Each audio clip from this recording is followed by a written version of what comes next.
Hey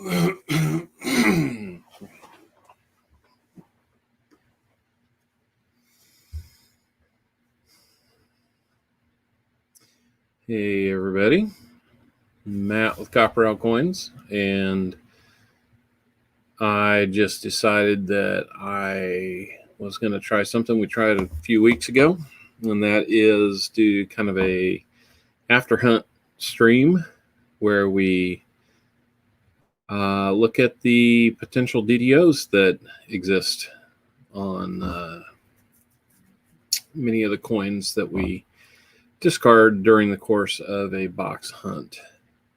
Since I only do one box, I take the time to go through and thoroughly look at them and see what else we might be missing. So if anybody wants to come up and enjoy some screen time, go right ahead. I will put the link out there to where we can do that.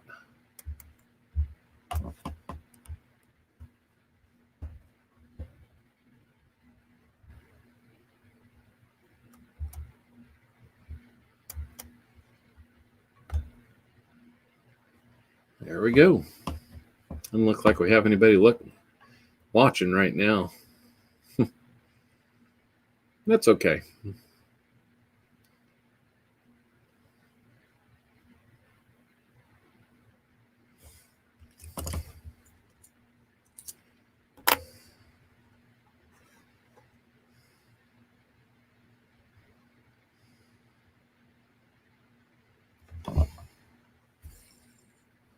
Let's see if I can find the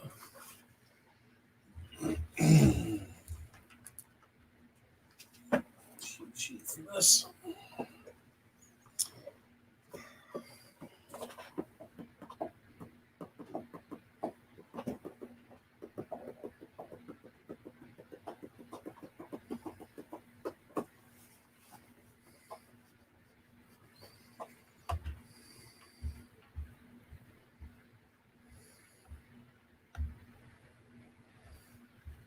Not quite what I had in mind.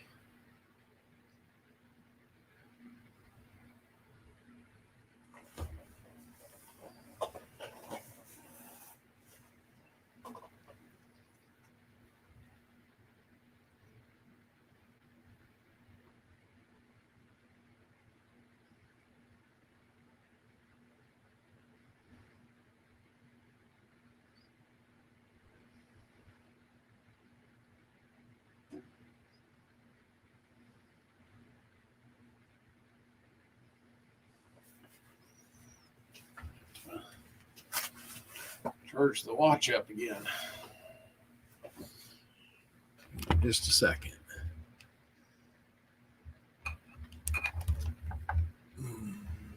Oh. Nope. I'm not sure where that one's at. At any rate, not one person watching.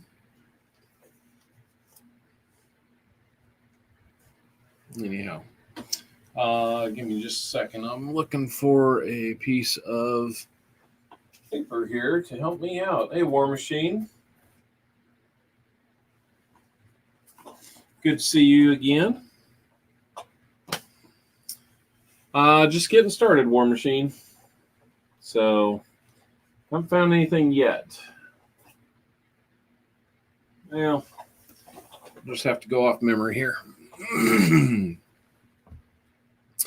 So we're actually looking at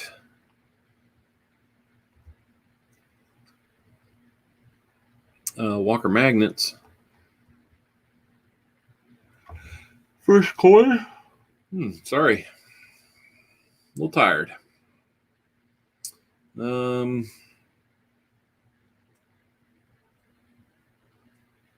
a lot of doubling in the R there. How many do you have to go through? Well, that's a good question. 1, 2, 3, 4, 5, 6, 7, 8, 9. Oh, it's probably not quite half the box. About 250 total, maybe less.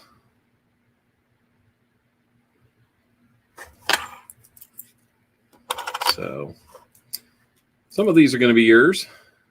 We can do those.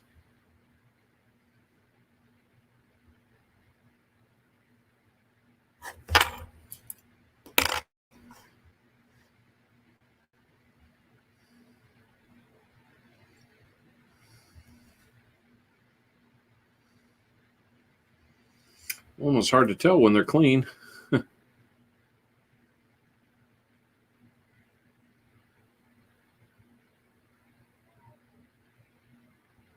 Yeah, it's hard to tell on that one. I don't think that's one, but we'll set it aside. They go pretty quick. I think that's just some machine doubling on those. So anyhow, we'll jump over to the 77s.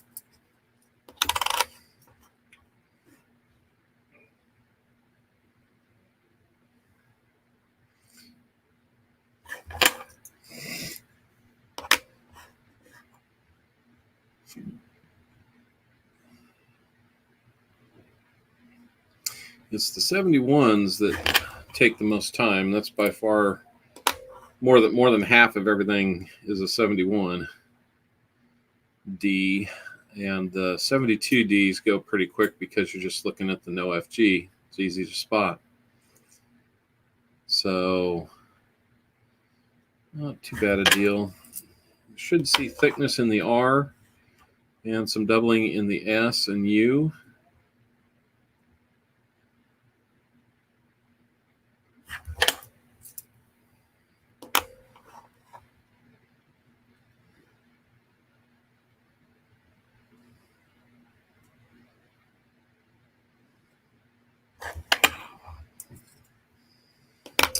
Looks like we got a second set of eyes.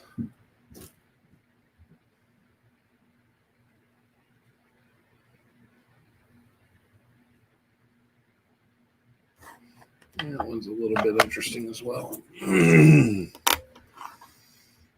need to take a third look at that. Mainly just weeding these out. Hey, Mr. B, how we doing? We have some of yours we'll go back through too. We're on Walker Magnets bunch right now.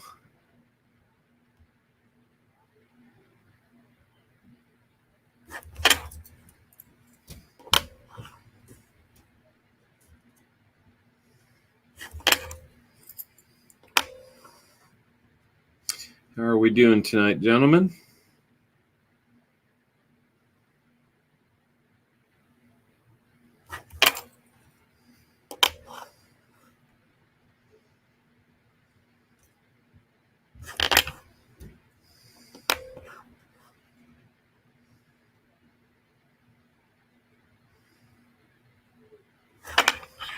That gets us through the 77s. We've been through the 73s and the 77s for Walker Magnet.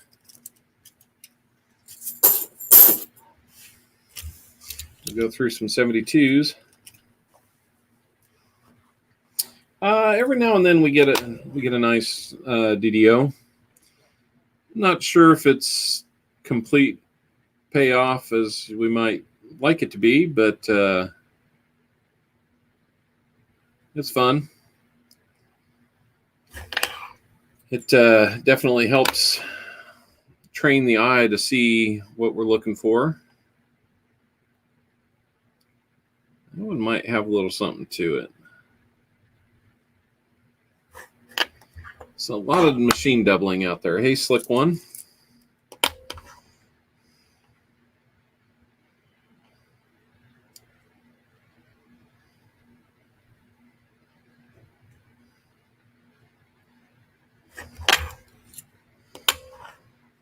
How are we doing tonight?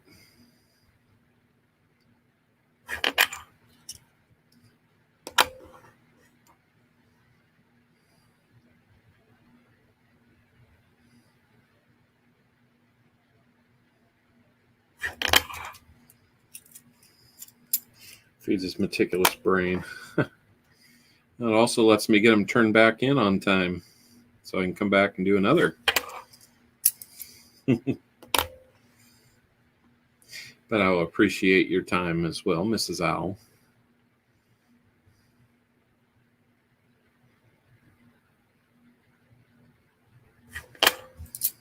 A nice looking one. If this was doubled, that would be really nice. It looks like a lot of machine doubling there. What you see under the microscope. Yeah, it is. It is. And I'll tell you what, I mean, for $40, it's a fun little thing to have, is this microscope. Definitely saves your eyes of looking through a loop all day long. Though I have gone through the whole box, using a loop to do this a couple weeks ago when I couldn't find my scope. Excuse me.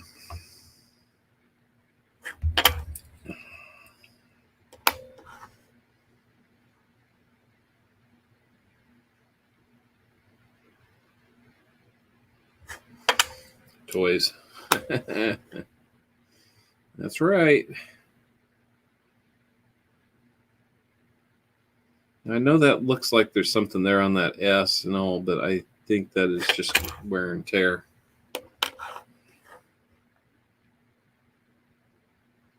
And that is some machine doubling. You can kind of see the ghosting there. The doubling would be above the S, not below. So there's the 72s. Let's take another look at this 72 that 72 that we set aside. These are from Philadelphia. Okay, yep. The doubling is below the S, and that's not where we want it. So it's close, but it's just not the right one. It's got to be the right one. So on these, we will look for the no FG right there.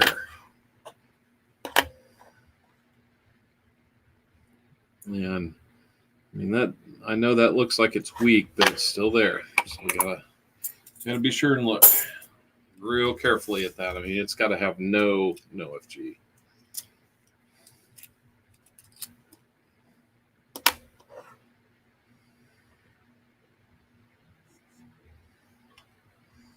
Now you can see the G there.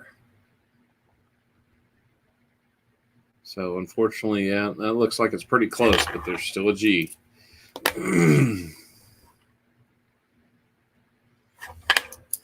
These go pretty quick.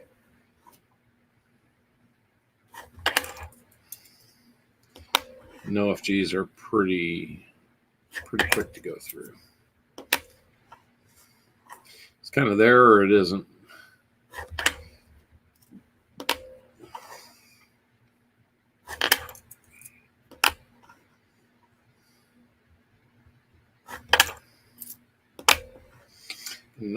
Nice looking one coming up. It'd be really nice if that was a no FG. You might be able to hear some little owls in the background. They're making some noise. Oh, that was the nice one, but yeah, unfortunately, it still has the FG there. So if anybody wants to come up to the panel and talk, let me know. I'll put the link out there and you can join. We can talk kind of voice to voice or camera to camera. It's kind of the fun environment here in StreamYard, being able to do it that way. I just used the free portion of it, so no real charges to speak of on that. I don't use it that much, just when I'm doing things like this. Or if I just jump on to chat a little bit. They're always so noisy. Yep. They have a lot of energy that need to go burn off. I go tell them to pick up grass clippings. Since the grass was a little long and mowing, we'll be able to see some green grass instead of some brown grass.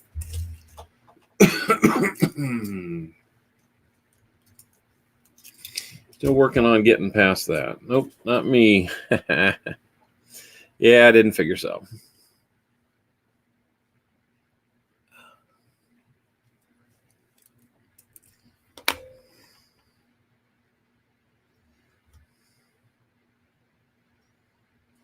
That's another close one, but it's there.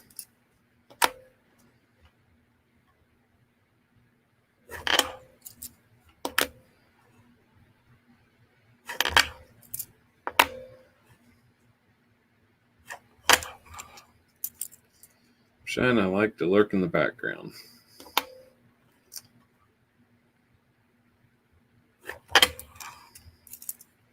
A WarMachine, I've wondered, do you get your name from the Avengers movies?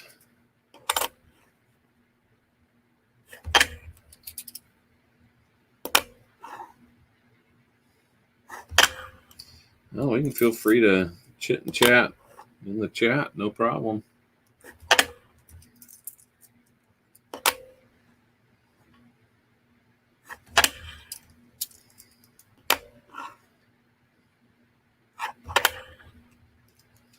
The comic book, okay. That makes sense.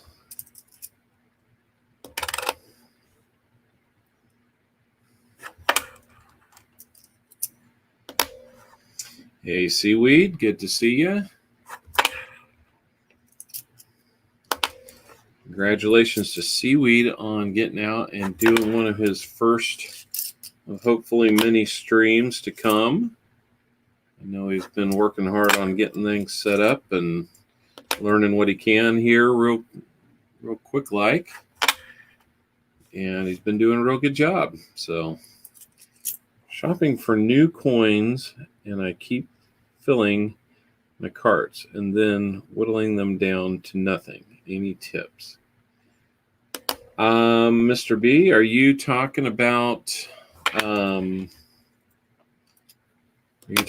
doing online shopping or in person? And if so,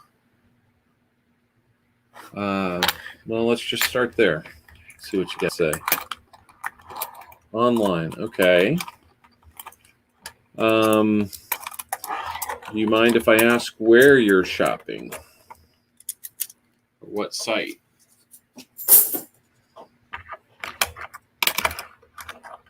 Jam and SD. Okay.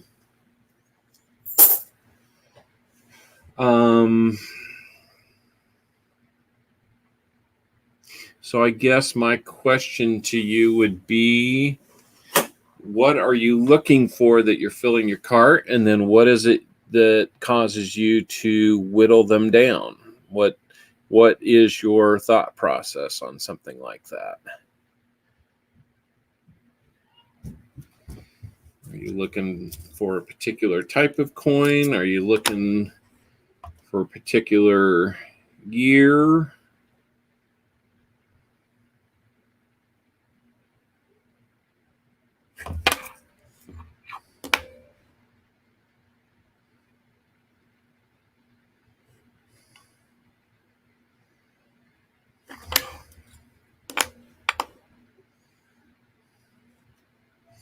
We're looking at the 71Ds now.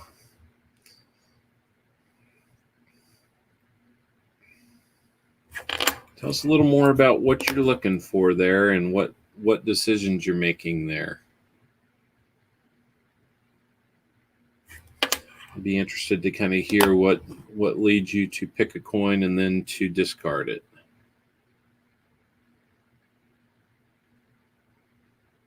Sounds like maybe you're looking at bullion coins. And I'll be honest, there's a lot of nice ones out there that I would like to get. And then I usually look at the cost involved and decide that is money I'm going to spend other places.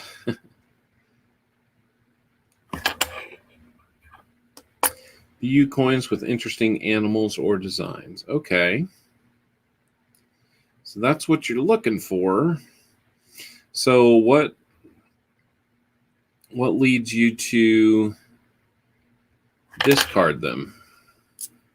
There's a really ugly 71. Try not to go over 40.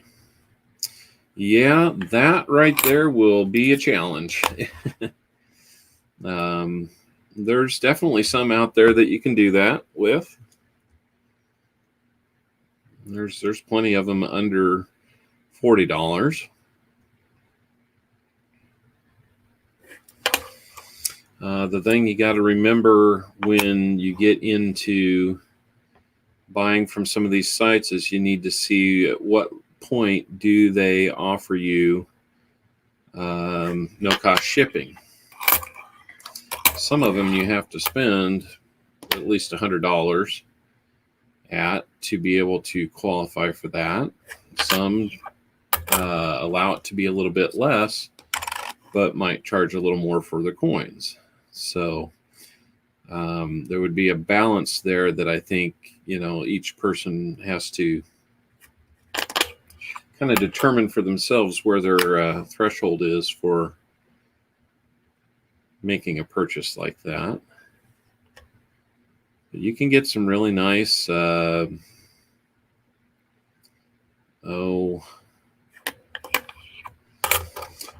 kookaburras, kookarans, a lot of Australian and Chinese things like pandas or year of the dog and things like that.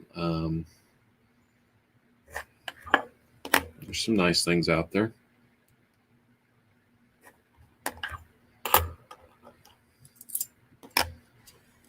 I like to go look and see what they've got. I know a lot of people get a little caught up in things like the Snoopy rounds and things like that. They're kind of cool. Then I don't know if I want a bunch of different coins or just get a tube of one coin. Well, that is a question. And so then I guess my question would be, are you looking for variety? Are you looking for, a bunch of the same? And if you have a bunch of the same, what would you plan to do with them?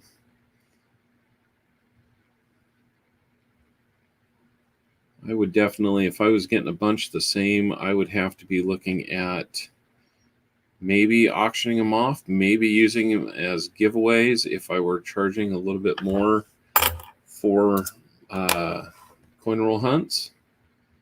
I'd be able to afford to do a little bigger and more types of giveaways, maybe something a little more, I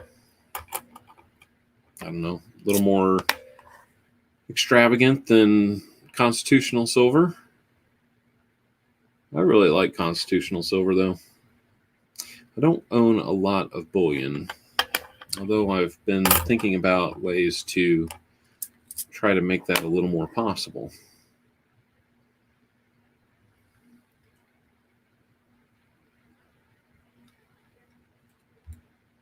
Both a stack and a cool collection. Yeah. It's, I've been at doing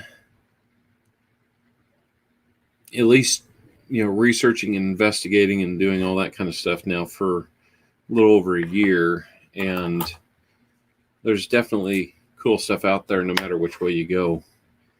But yeah, I'm probably more the numismatic collector first versus becoming a stacker.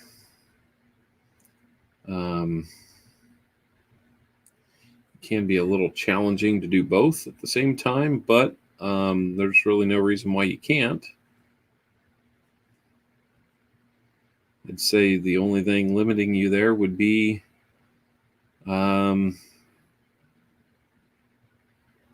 just make sure that the bills are paid and First things first, right?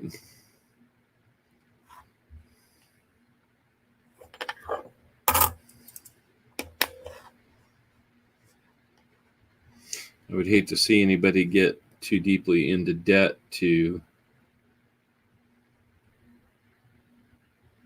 pursue the hobby.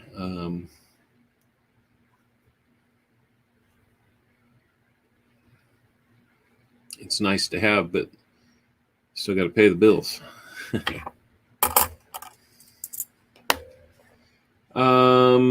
Numismatic coins like the wedge-tailed eagle.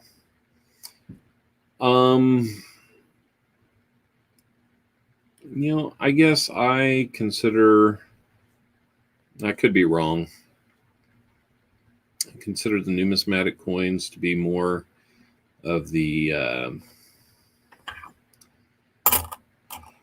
kind of older coins that have a story, appreciating them for their history, their where they came from, how they got here.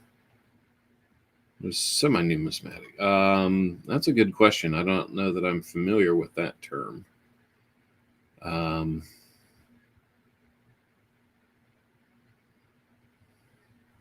There's always the potential to consider even bullion coins, appreciate them for numismatic value. Well, I think we might have a find here. Let me check that T. Yep, we do. We do. So Walker Magnet is going to have a, let's just double check this too. So we're going to look at this one real quick here. Let's see if I can get a pin to point at this. So what you can see here is right here at the top of the T, you see how the serifs are stacked above one another. Then here at the R, the thickness and doubling through the leg of the R right there. A little bit of thickness and doubling through the nose of the R.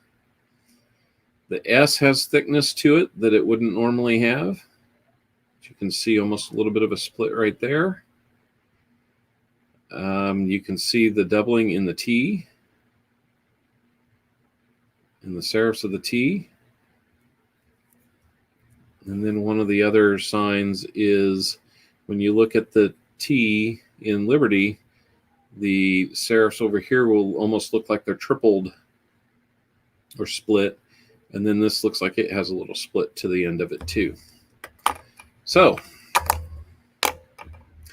I feel fairly confident that we have a 1971 DDO, and I believe that one is the FS101. So pardon me for just a second. We'll look at this last one that was in my hand. That kind of looks like doubling, but that's either machine or damage. You can see on that one, there's no real split in the serifs on the T. We'll check the B. If we were going to see anything, we'd see it along the spine of the B. But no luck on that one. Let me grab some flips so I can flip that up.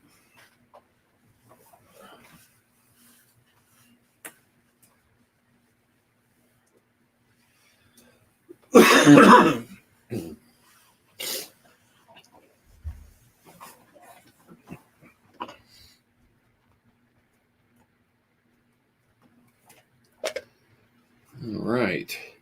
UFO Tim, hey. Nice to see a new face. How we doing, UFO Tim? It's pretty cool. Yeah, well, I appreciate that.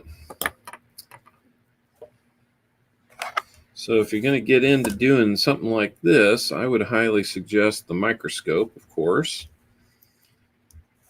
And then that'll save your eyes.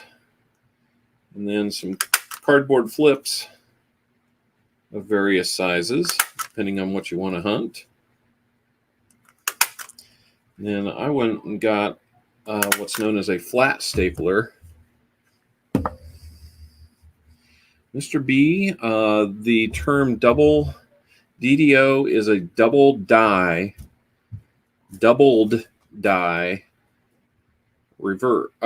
obverse. I'm sorry, doubled die obverse. What that means is when the die was made, there was an imperfection in the die. And when that die strikes a coin, it transfers that error to the coin. So the die singular is doubled. And so they call it doubled die reverse or obverse or reverse, depending on which side the error is on. So we're going to call 1971 DDO FS 101. So we're coin roll hunting that on 7. I'm going to put yesterday's date.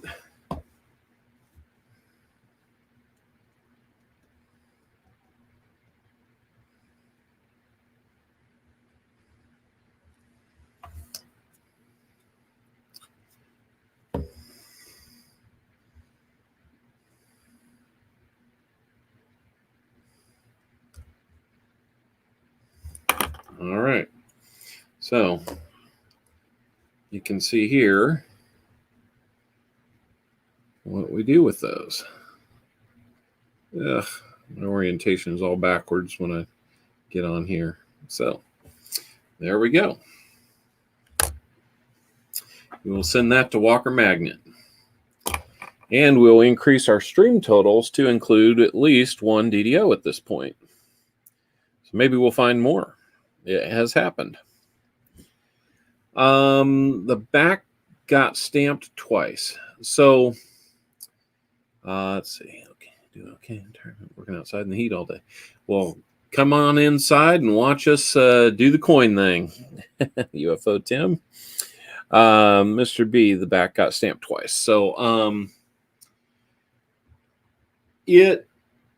when the die was made, yeah, that's a possibility.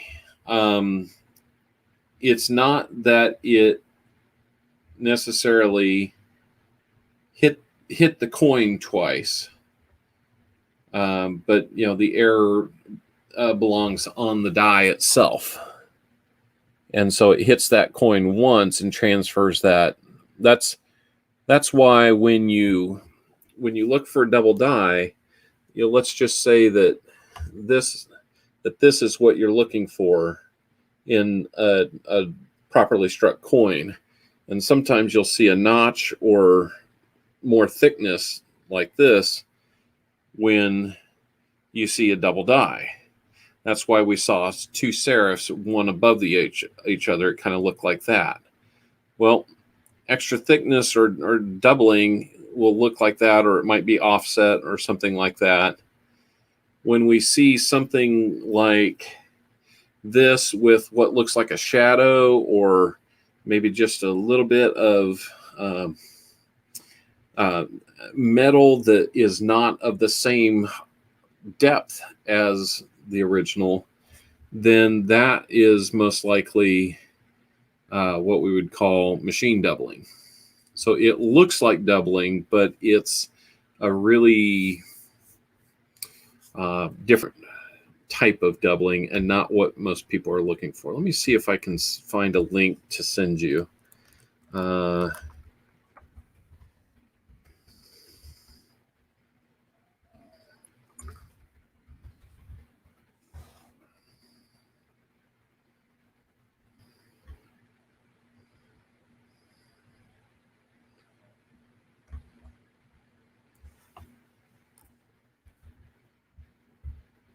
So here is a decent article that talks about machine doubling versus double die. You're on a break. How you doing tonight? Well, funny you should ask, Walker. We're looking at your 71Ds right now. And we got something for you. We got a 71D DDO FS 101.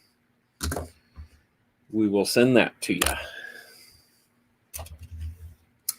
So I got about 60 more 71Ds to look at now.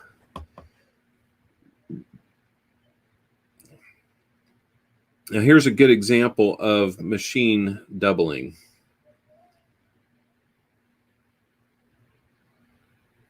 Because those serifs are not stacked one above one another. That's the DDO that you want to look at. That you want to look for, because that's the recognized DDO. Now this one looks like it's kind of off and to the left or down and to the right, but that is machine doubling right there. But we will look at the B to see if we have any extra there, and the T to see if we have any splits. We don't. So 71s take a little time to look at. I'm going to kind of pick up the pace just a little bit because we know what to look for. And a lot of times on these, you can go out to places like Variety Vista.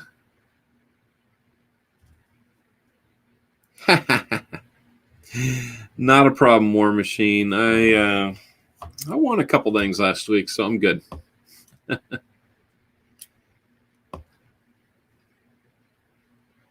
Tell Silver Squad that I'm sorry to be in his Kool-Aid tonight. I don't blame you at all for going over there and checking that out and getting some free stuff. So I just need to do this so I can return them. And to do my diligence here.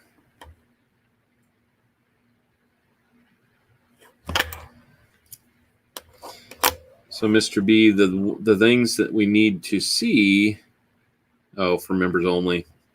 Well, I might be a subscriber, but I'm not a member, so.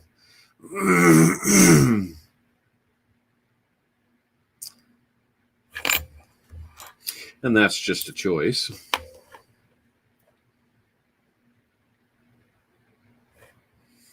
I have a couple memberships, but I can't spread it too thin.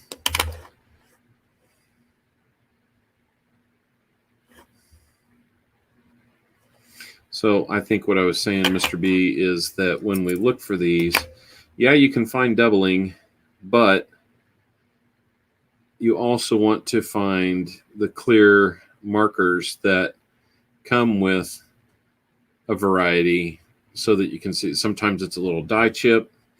Sometimes it's things like, okay, we see doubling in the word trust, but then we don't see the split in the T. And that's what kind of helps us complete that picture there. And again, machine doubling on this.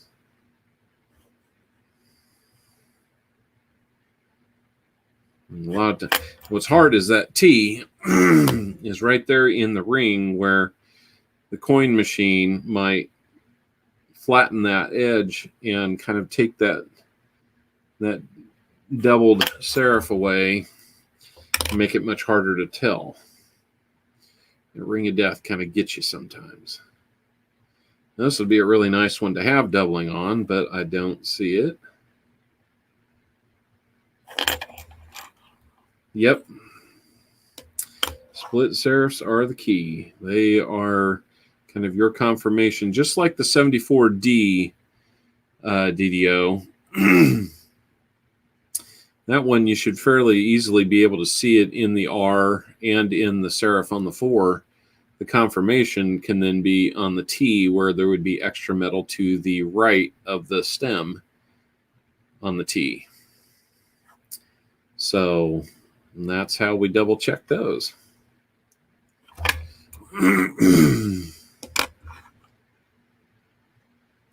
Were you watching earlier, Seaweed, when we had what looked like that DDO?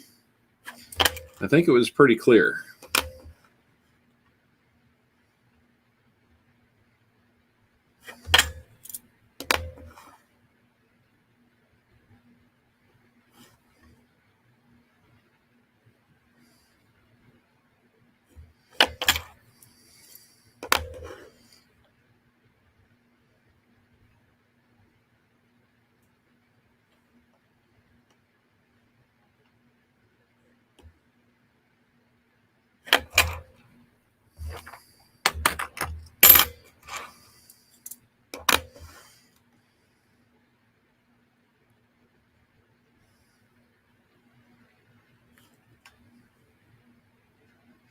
So I tried something new. I'm able to ship from my office. And they come back and bill my paycheck. I have not gone through yours yet, WarMachine. You're actually next up.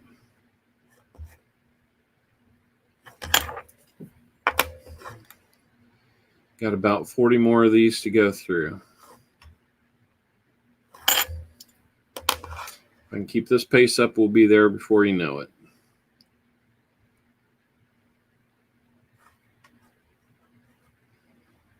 Yep, we'll send you anything else we might find, Walker Magnet.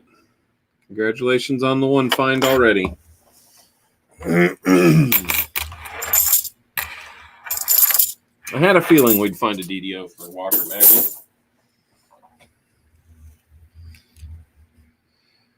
Find anything good, send them to Mr. B. Great Scott! Look who's here. Hoot, hoot, how's it going? It is going wonderful. Great Scott, great to see you, of course. We're just doing a DDO review.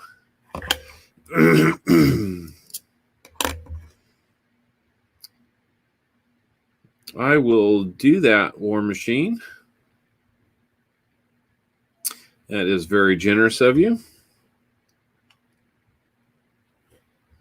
Of course, the ones that I have found DDOs on are the 74D and the 71D. I have found one no FG on an 82, or on 82. That would be nice. On a 72D. I think I've had a couple other close calls on DDOs in other years, but nothing I could confirm. So that's too bad. But I am on the lookout for them, and I would love to find one.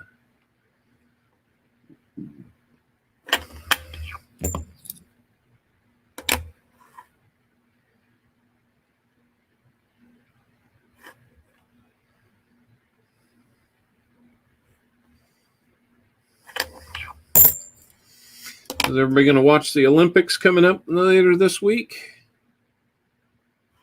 I think that would be a great thing to do.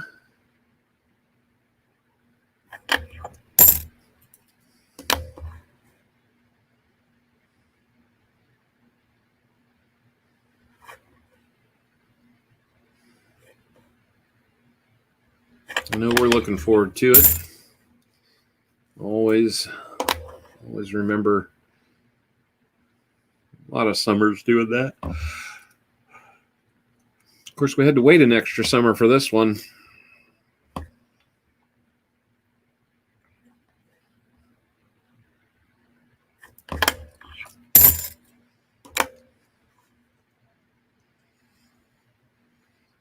Ooh, that one's kind of mashed to where it's hard to tell.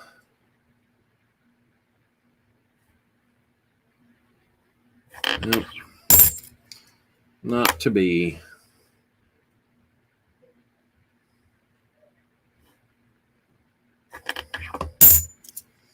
Go Canada.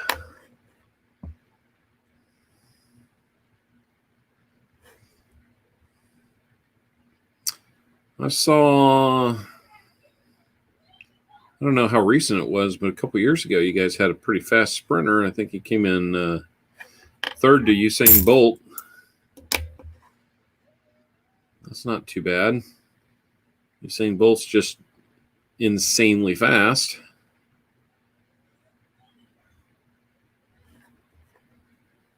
That guy's just amazingly fast. I've never seen anybody look over his shoulder and actually look like he's pulling up while setting a world record.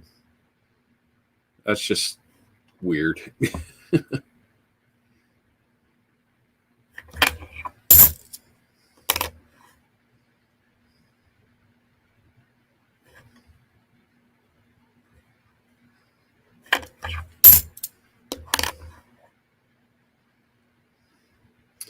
Now that looks like doubling, but that is machine doubling on those. So unfortunately, we will not be calling that.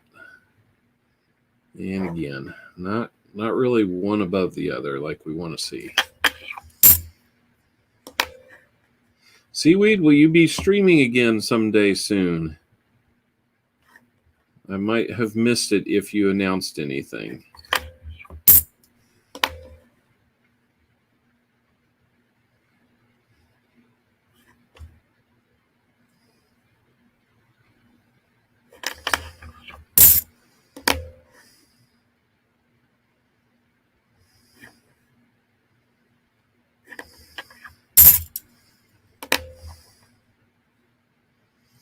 Does anybody want to come up and chat live with me?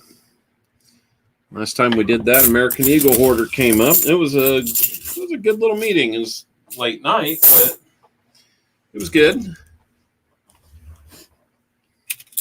This is the last 20 for Walker Magnet. He probably had more than half of them. No, I get that. I'll be called into action fairly soon on getting kids to bed. That's why I'm kind of not taking all the time in the world to look at these. I don't really have to anymore, but I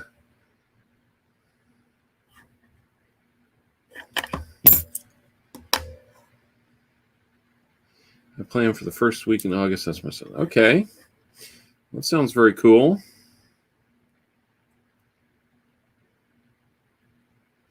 This is close. It's still a little more up and left or down and right than I'd like to see.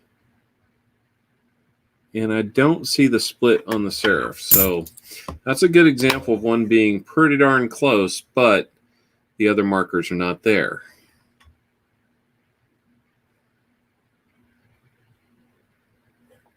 The FS 102 is a little more subtle, in my opinion.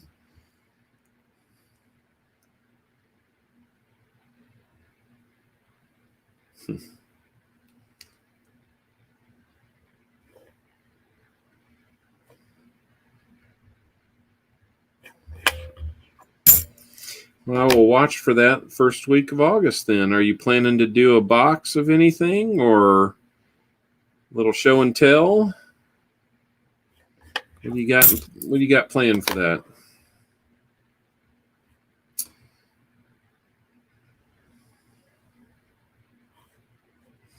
Yes, dear. We'll see what we can do about that.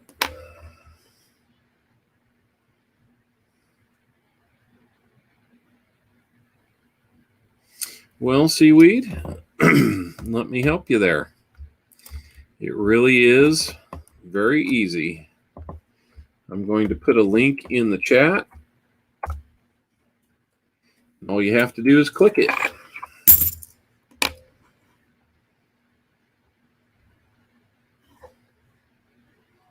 Then I will see you come up as a participant, and I can add you into the chat.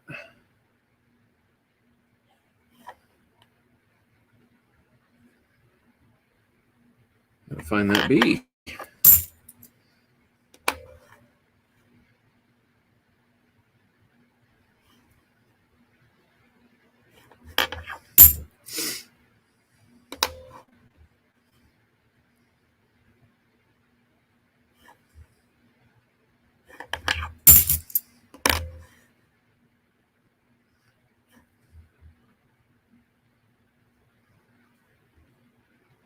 So anytime you are ready, sir.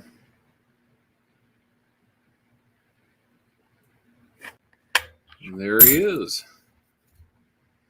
Let's bring you in here. Hello. Hey there, Seaweed. Hey, how we doing?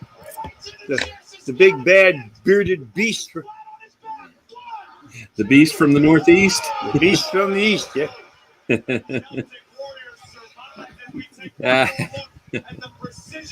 Yeah, I kind of felt that way my first couple times on here too. It's like, oh my gosh. The Nova Scotia redneck. They have rednecks up there, huh?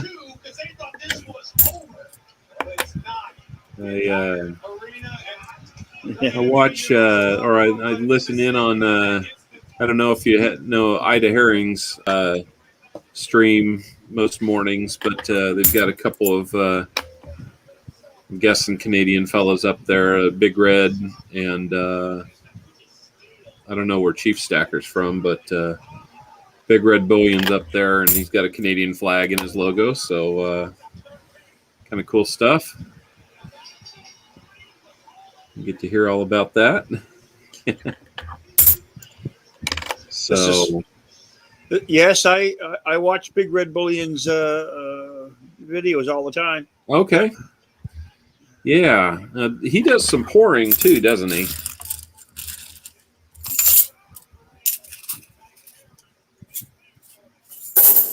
I think he does maybe some metal pouring as well, if I remember right. Not into the pouring part. Oh yeah, yeah. I'm not either. It looks like it'd be a lot of fun, but I don't have the setup and the time to do something like that. This is an interesting one. This 77D.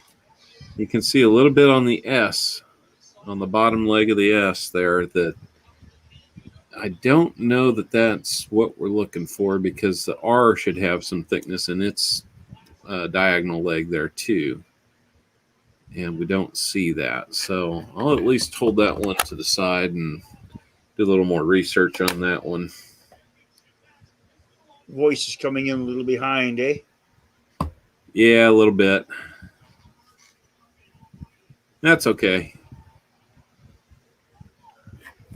Yep.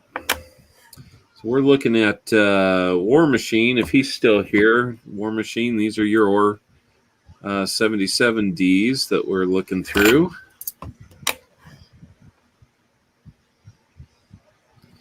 I don't know how many people stop and take the time to look at these. I'm pretty sure I'm one of only a few that actually broadcast it, but I figure we're saving time on the regular stream. Why not just have a little loose and free fun here and look at these things on a separate stream that people might enjoy. So, especially if they're yours. So, this is the first time I've done this too. Okay. Yeah, it's a different experience. Got a 74D.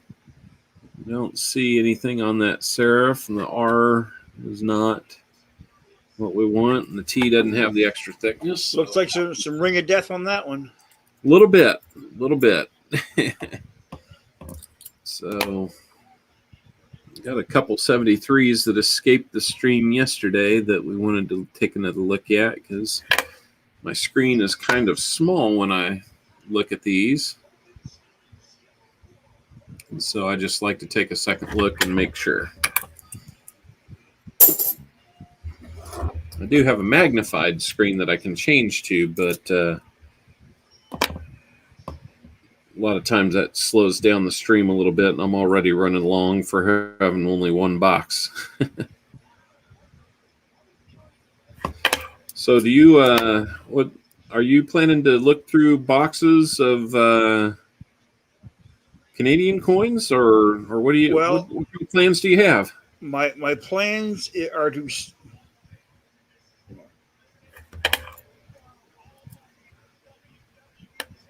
Oh, go ahead.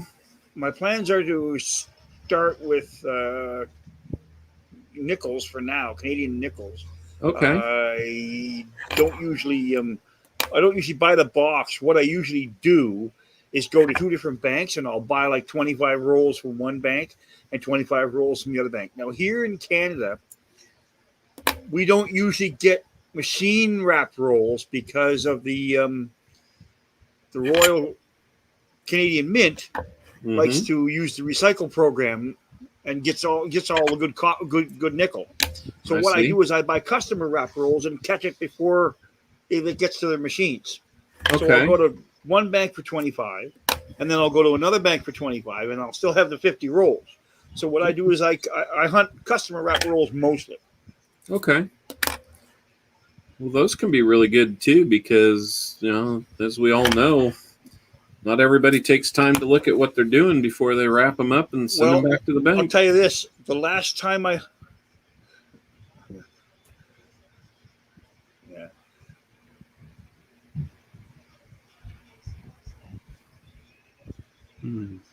hunted Canadian nickels, I found a war nickel, which I've never ever found before. Oh, U.S. war nickel? Yes. Very cool. It's been a few boxes since I found one, so that's awesome. Yes. Now, I look for the elusive 1970 beaver nickel. Okay.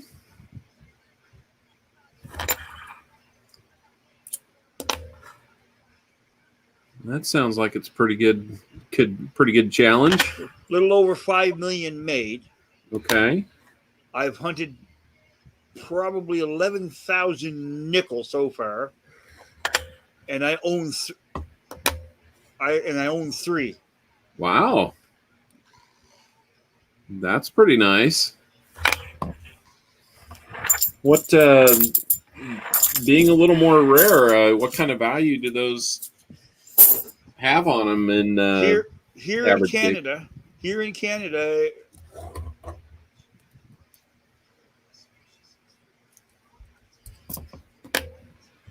I can pay between $8 and $12 for them in Canadian if you buy them. That's in unk condition now.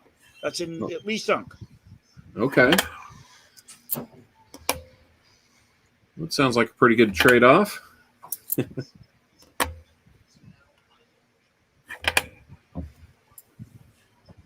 Come say hi. You want to say hi to somebody in Canada? Hello, somebody in Canada. Oh, I'm somebody. Yep. This is Hey. Seaweed. I'm in the phone book. I'm a somebody now. Yeah! He's always wanted to be somebody. Me too, honestly. Give it a few years, you will be. Yes! This is my third oldest son. You're somebody's buddy. That's right. Ooh, that one's close to an OFG, but no cigar. Well, he couldn't be talking to he's talking to somebody in the most eastern part of Canada, Nova Scotia. Yeah. So when you go to the map and Canada's up there, he's over here. Hello. Your time there is probably what, about 9:45? I've got about it says on my computer 10:46 p.m. on my computer. Oh, so you're even one more hour beyond Eastern time. We're Atlantic Standard Time. Okay. Well, how about that? It's 8:46 p.m. for us. Yep. We're out here in the middle of the country. Because it's Atlantic Ocean, right? Yep. Is that why? Yeah, You're the one in school, man. I'm not in school. It's summer still. Yeah. Yeah, well, it's pretty hot here. It's been warm. Yeah, we have been. Gosh, we got into the 90s today, but most summers I'll take 90s as long as it's not just soupy, moist air. I oozed around the warehouse today. Yeah, you get a lot of humidity up there. Oh, yes. Tons of it, huh? I'm gonna have to take a look at this one. It looks like it could be a 102 variety. Mom said lol. Mom said I laughing. bet you every summer I can sweat off 20 pounds. Yeah. I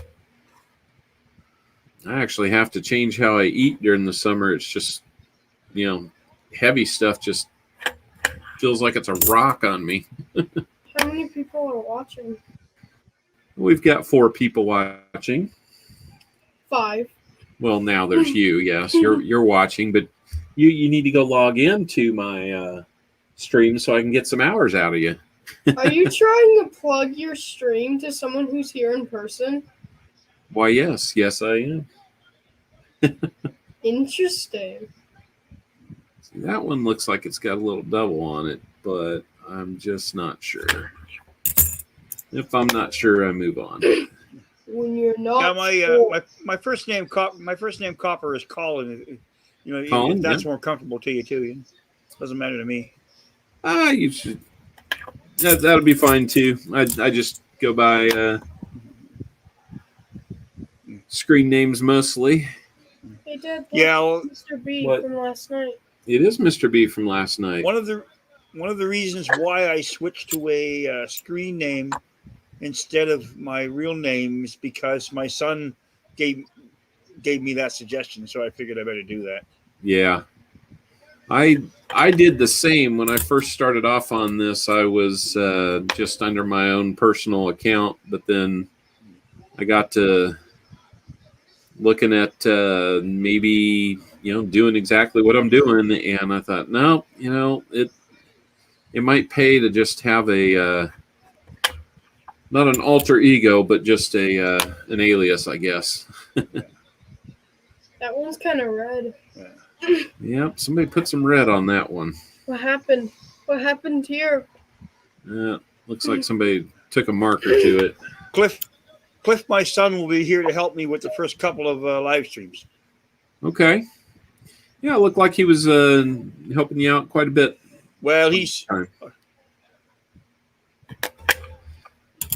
I hate to admit, but I was actually driving when I caught on to you the other day. 4.5 years computer science at Dalhousie. I hope so. Yeah. Hey, Dad. Remember when I helped you get your camera set up? Yeah. Yeah. It may have took a bit longer for your channel to come alive if I wasn't here. What would I do without these kids? Nothing. Mine are all grown. Anything I want. Our daughter still lives with us for now. Okay. Yeah, well, I haven't gotten any of them out of the house yet. My oldest son just turned 18, and I think he's going to be here just a little while longer. 18. He's working and trying to save some money, and My son's 35. yeah, that's a little older than mine. And Should I then get sister? he's 11, and I got one daughter younger than him that she's 9. So we're just kind of getting through life on that. Should I go get sister? I don't think you need to go get your sister. I think you're doing just fine where you are. Yes. You need that picture. That would be a good. That'd be a good thing. Okay. Okay. Bye. So bye. Yeah. Bye. I might come back. No. Thanks for the warning. Oh, he's a treat. Yeah, He just once that age. Yeah. He just went to his first Boy Scout summer camp this summer. Oh, I was a scout leader for 17 years. Yeah. So he, gosh, he wasn't too sure about it before he went, and I thought for sure I was going to have to kind of tag along to his merit badge classes, and you can see why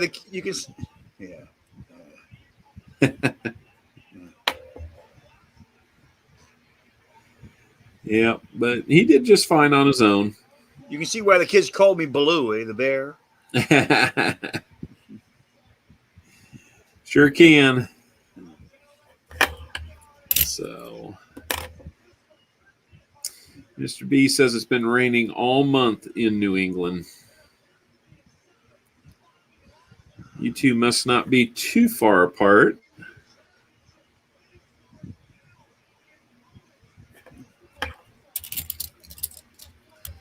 He made it. Okay. Well, it looks like my wife is still tuned in and says I will say, Copper Owl, when I first started watching these, I think Rob's Finds Treasure was one of the first ones I started watching.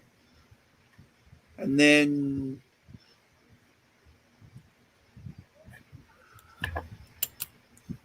Yep, go ahead.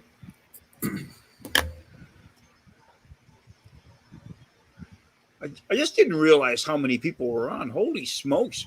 You know, this coin community is huge. I mean, it's huge.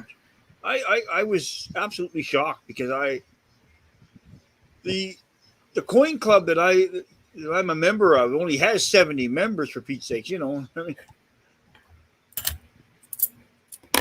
yeah,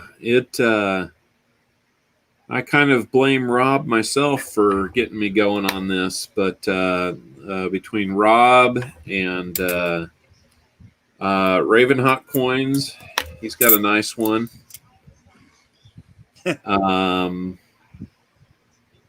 There's a guy by the name of JD. Yes, I watch Ravens. I watch Ravens stuff too, yeah. Yep. Yeah.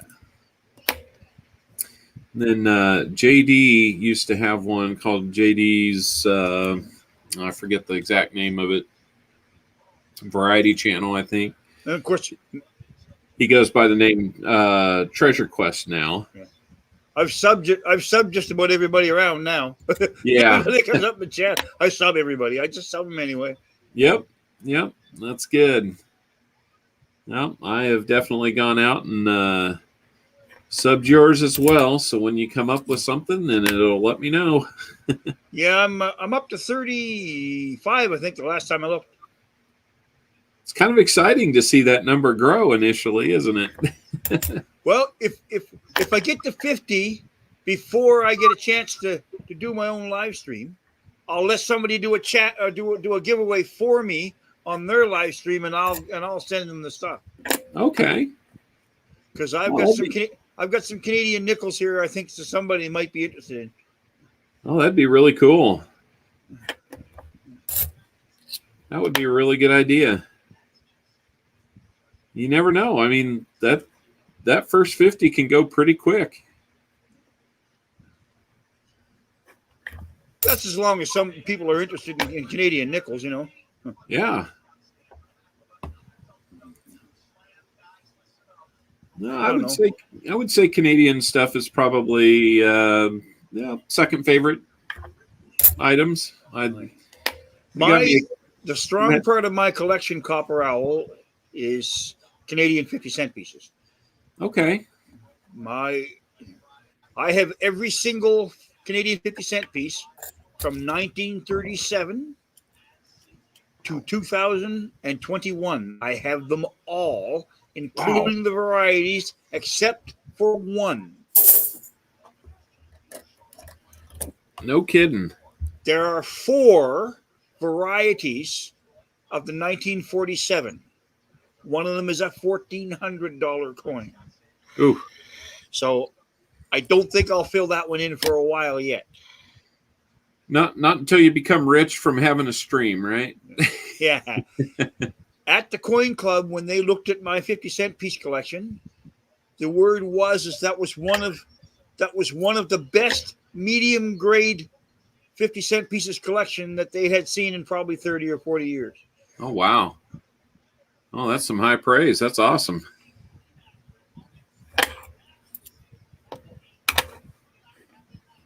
I got to wonder why I'm looking at these 77s the way I look at the 71s now. And I put every piece in there, or I should say at least 80% of it, you know, just through finding coins and, you know, when the $50 were popular years ago, too. Okay. That's pretty cool. I was just looking at my $50 books last night, and of the 108 that should be available between this year and 1964 for just the Kennedy half dollars. I'm short 10 of them. Yeah. Wow. But I do have the 70D, which is kind of hard to find. I will be honest with you. My USA collection's not that great. I'm behind on a lot of stuff, So Sure. And I'll tell you what, I'm gonna pause on these real quick. I'm gonna grab my Canadian penny book and see just how far back I've got on those. You got me curious now. okay.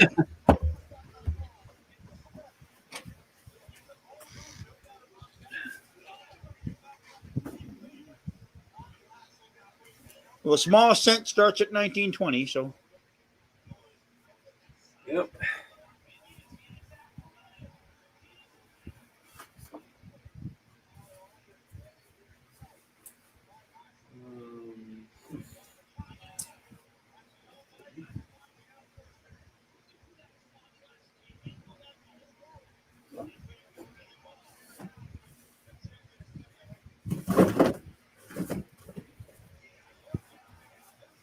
Oh, they're right here by my desk. Gee, look at that. I guess I was looking at them a little more recently than I remembered. Let's see. Oh, what year did you say the small cents? 1920 they start at. 1920. That's how far this book goes back. Yep. Oldest one I've got is a 28. Okay. And these were all found hunting or through the 23 and the 25 will be the hardest ones to get. In fact, I think I'm missing those two myself. Just over 1 million of those. Right at 1 million. Yeah. Wow. Of course, I don't think I'll be getting the 36 dot. No. Actually, to be honest with you, I thought I had a 36 dot. Oh, really? Yeah. It was a freckled dent. Right on the coin. Oh, teaser. Right where the dot mark would be. I actually took it into a coin dealer because I'm telling you, I was excited as can be. You do realize that the 36 dot sold for $2.5 million. You could get a few of those half dollars you're missing. Yeah. I did not realize it sold for that much. Just looking at the book here, it's 5 known, and I'm like, well, I'm sure that's going to be impossible. And I was hoping there would be 6. Yeah. That's pretty cool. I'll tell you one thing that's odd to me with the Canadians. However, as Canada's I'm lowest mintage coin, check in your book if you have a coin book. Canada's lowest mintage coin is the 1948 Canadian silver dollar. Okay. Nope. Okay. 48 silver dollar, huh? Yeah. 18,700 and something. Oh my goodness. That's pretty rare. The Voyager silver dollar, yes. I got I bought from a friend. In fact, just hang on. I'll tell you the exact mintage. Just a minute. Okay.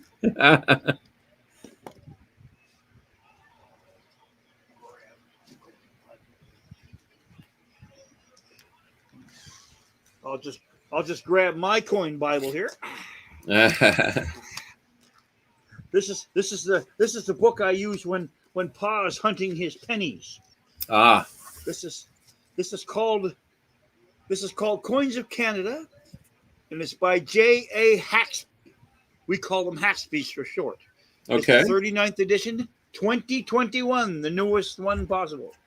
Okay.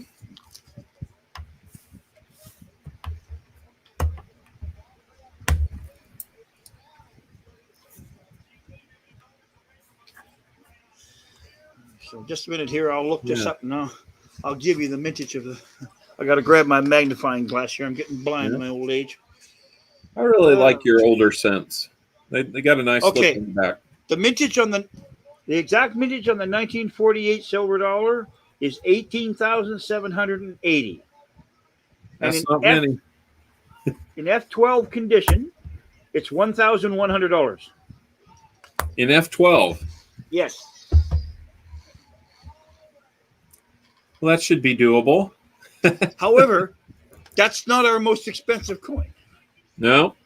No. You got something that beats the, what was it, the 38 dot?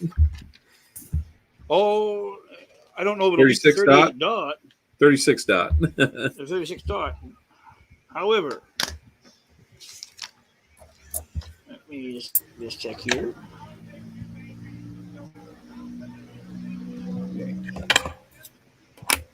The 1921 Canadian 50-cent piece.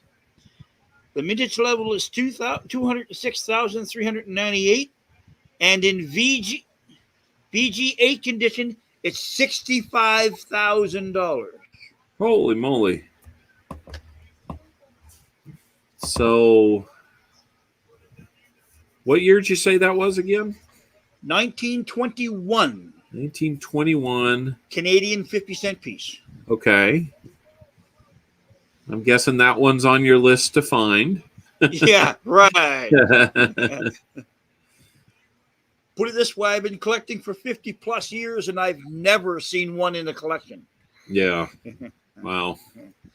And to be honest with you, I've only seen 3 uncirculated 1948 Canadian silver dollars in a collection. Wow. And that's in all my 50 plus years. Oh. Boy, that would be amazing. Last fall I went to a coin show, and I don't know if it was legit or not, but a guy was running around with his penny book, and he swears that he had a 43 copper. Beyond 1985, I have to buy the proof set or the PL set because they stopped making them in 1985 in Canada. So I have to buy the PL set in order to get the 50-cent piece out of it. So I have everything from 85 up is all PL in my books, right? Okay. With one exception. The 2002 they did circulate, yeah. Okay. It looks like Mr. B will be back in a few minutes. Because that was the coronation of the king and queen commemorative. Yep. I guess that's a good question. I mean, the queen is... But now Queen Elizabeth is now the longest reigning British monarch ever. Yeah. It used to be... Can you tell me who it used to be? Oh. Was it her dad? Nope. I'm going to guess it was not the Henry that we went to war with. Nope. Yeah.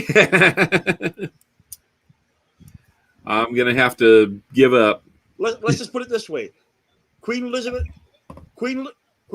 had to beat the 68-year mark in order to beat this monarch. Whew. I'm really not too sure.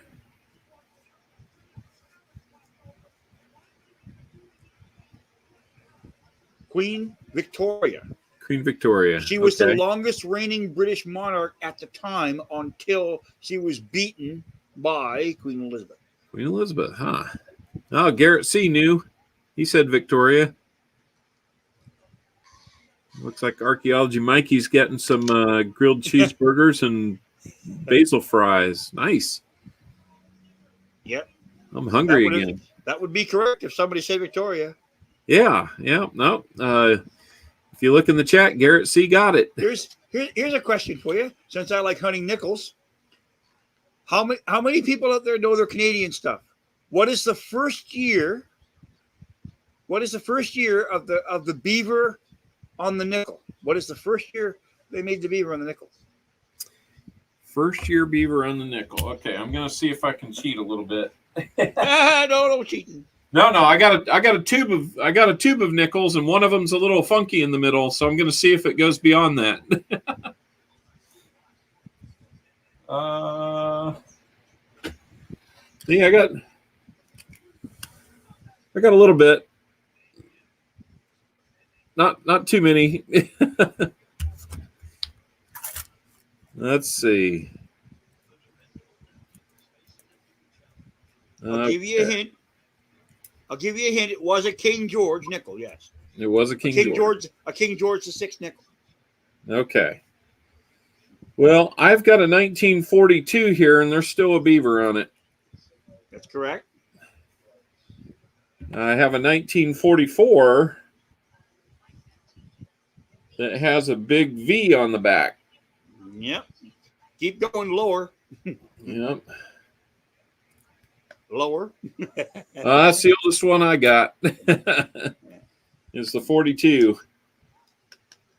So I'm going to guess probably some 30s. 1937 was the first year of the beaver. Okay. Almost got it. 1937. Okay. Wow. Looks like we've got some pretty smart guys in the chat.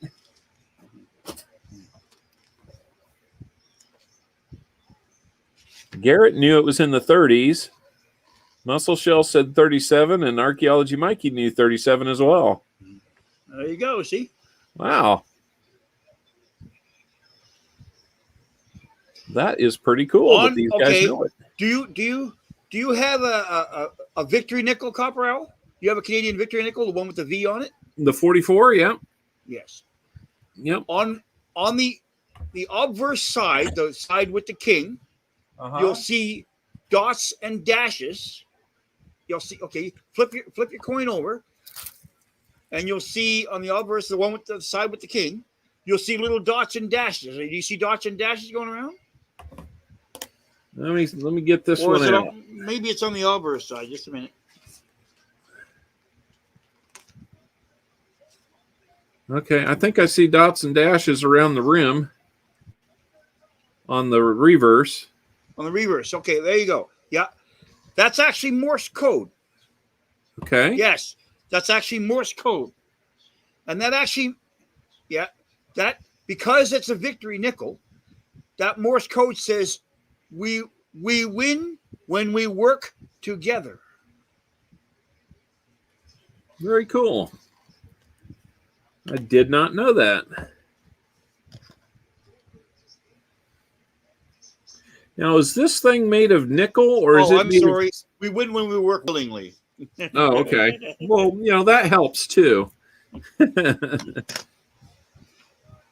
I'm wondering, is this made of nickel or something else? Because the 44, like the weight's kind of different.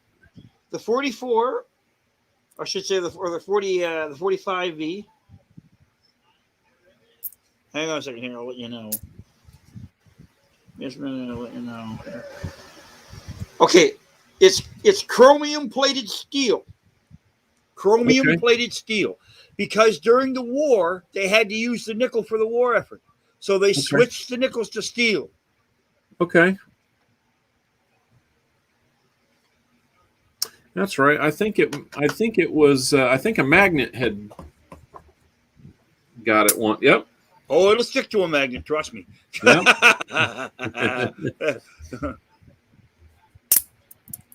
So will a bunch of others. In 1942, they used the metal tomback, which looks like a brass copper. Okay. Okay. And then they had a copper nickel too. Okay. Yeah, it's kind of funny. I just put the magnet over this whole stack of nickels, and you can kind of tell when they switched metals because it doesn't stick to the earlier one, to the more recent ones. Looks like it probably was around early 80s before that happened.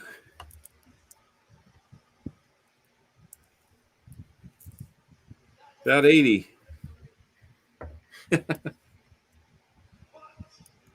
I'm just testing all kinds of fun things now.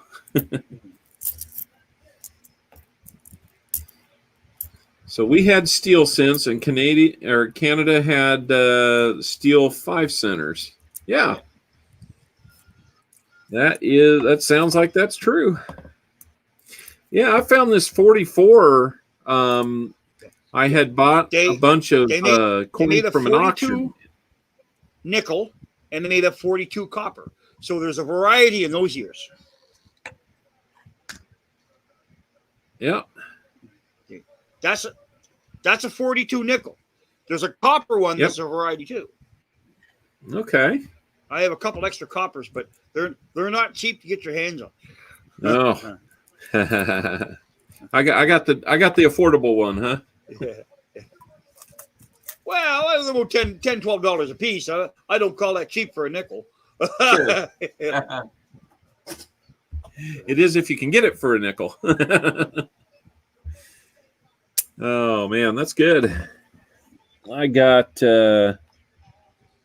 was returning my $50 to my bank the other day, and this was just sitting out. There you go. This was just sitting in the coin return. Got the royalty. And I hadn't even looked at it close yet. I think it's a Flip 2000. It over. Oh, 2009. Yeah. In Canada, 10 cents. Yeah. Yeah, in 2009, anything American you want to kind of hang on to. It carries a little bit of a premium because I forget what the Congress did, but it caused our mintages to be a little lower in 2009. I get the U.S. state quarters at Tim Hortons across the street all the time, the donut shop. Yep. I'm getting those. I bet you I average at least 3 to 4 state quarters a week over there. Well, that's cool. Opened nickels last night. They were awesome, said Slick One.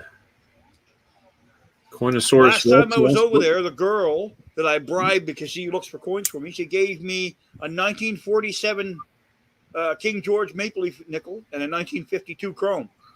Oh, nice.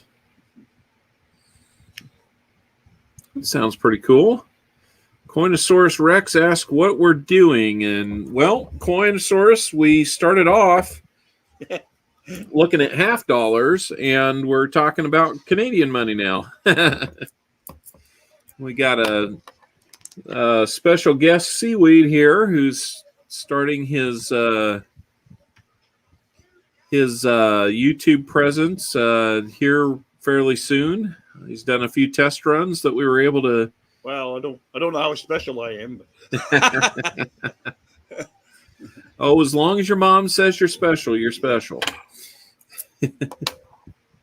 They just call me the big bad bearded man from the east. Looks like Archaeology Mikey bought some high mint state Morgans and a couple that are a nice rainbow tone from Michael Kittle.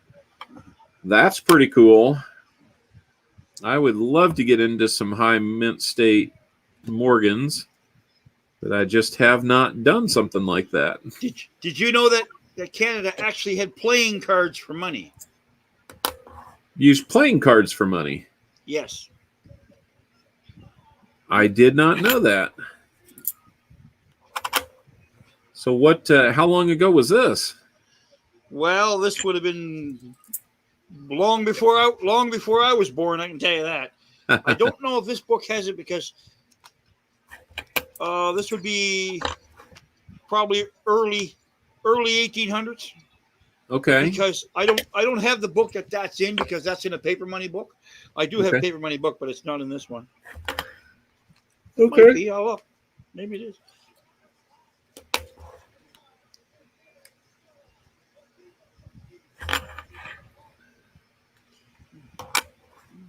I would not have guessed something like that. But I guess you're probably aware that we at one time back in the mid 1800s had fractional currency that was paper, but we did 2 in Canada. Did you? Okay. Yep. Do you have any of that? We had 3 issues: an 1870, 25 cents, a 1900, 25 cents, and a 1923. Yes, I have them. They're called Shinplas, and I have all 3. I have one of every year. I have one 1870, one 1900, and one 1923. That's very cool. I think I've got just a couple of fractional currency notes. They're not in great shape, but they're just kind of fun to have. And Canada made the 20-cent piece. Only one. Yep. In 1 year. 1 year? Yep. I forget how many years we made one, but it wasn't for very many, and they come at a premium. It's definitely something that I want to add to the collection, though, if I find the right one. Yeah, I don't buy a lot of mint stuff. I'm not that type of person that goes to the library or goes to the post office or the mint and buys mint stuff. I'm not a big fan of that. It's okay if you like it, but I don't. Yeah? Yeah. So Mr. B is saying that he was thinking of getting a 2021 3/4 ounce Canadian Great Horned Owl reverse proof. Well, okay. Any Now, gold or silver is not a bad investment. No. Okay. It doesn't matter what it is. Okay. Yep. If it's gold or silver, buy it. Okay. Because I'll tell you this, and this is just my opinion, Copper Owl, but silver, okay, is undervalued. Yep. I'm telling you, I've been telling people that for 25 years. Yep. I think it definitely is. No doubt about it.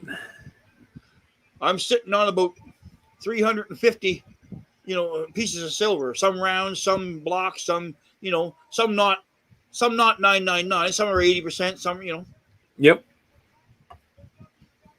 Yeah, that's right. You guys did what, 80% silver, where we were doing 90 at the same time. Yeah. Well, some of our earlier coins though were 92.5% silver. Right. Yeah. That's true. Yeah.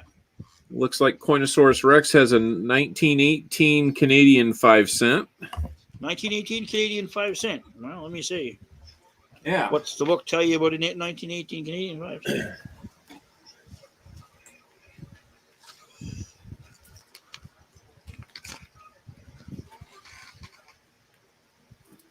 Okay. In VG8 condition, it lists as $3 with a mintage level of 6,052,289. Okay. The Coinosaurus Rex, how nice is that 18 5 cent piece?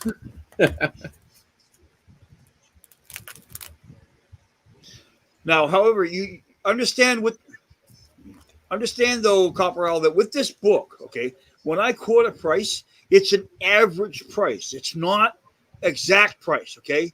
Sure. What I mean by that is some coins were sold for $3 maybe, and some were $2 and some were $5. So they take an average price in the middle.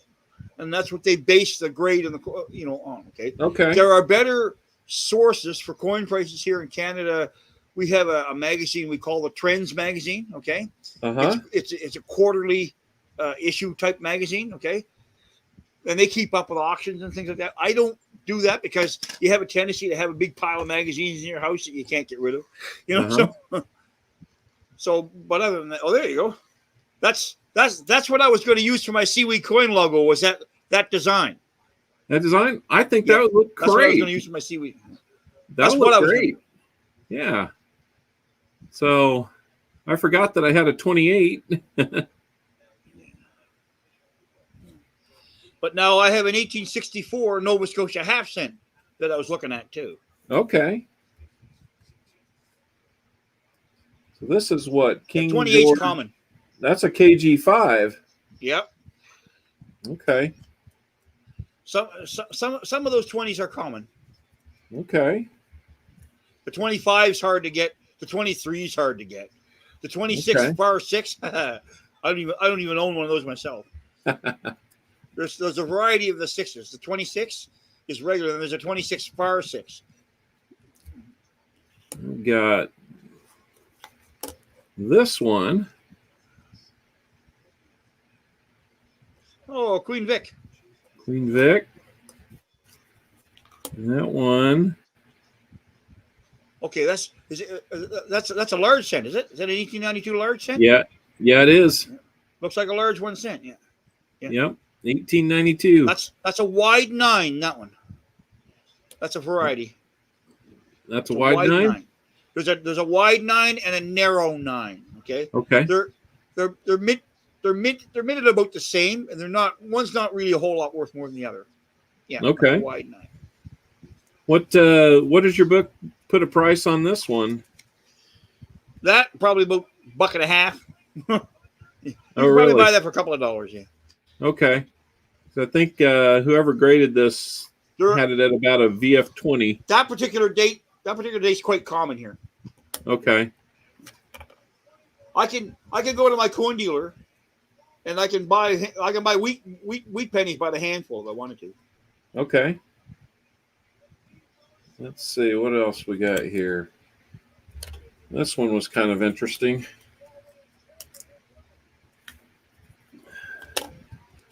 But I mean, I don't do that way. We got somebody with 2 faces on there. Oh, you got so now you're two-faced, eh? 1867 to 1927. It says on here. Is that the King and Queen one? Is it? It might be. Yeah, it looks like the commemorative one. Yeah. I can't see the whole thing from here, but Yeah. Let me back my scope off here. stuff like that isn't in my book. Yeah, that's in pretty good shape. That's in surprisingly good shape. You can see the lines in the hair and everything. Yeah. Yeah, that's you know what? That's not bad. Yeah, I forget what I gave for something like that, and that's probably a couple bucks. That's worth that. Well, it just came out of its flip, so now we can see it without all the glare. You can even see the lines in the mustache. Yeah. There's nothing wrong with that. Yeah, the fields on it look like they're pretty clean too.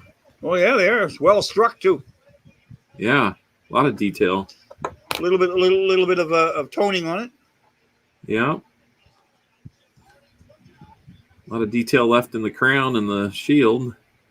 That's very similar to the Canadian 50-cent piece shield. Okay. So this is a commemorative, you say? Yeah, it would have been one of the coronation years of the King and Queen. Okay. It's really thick too.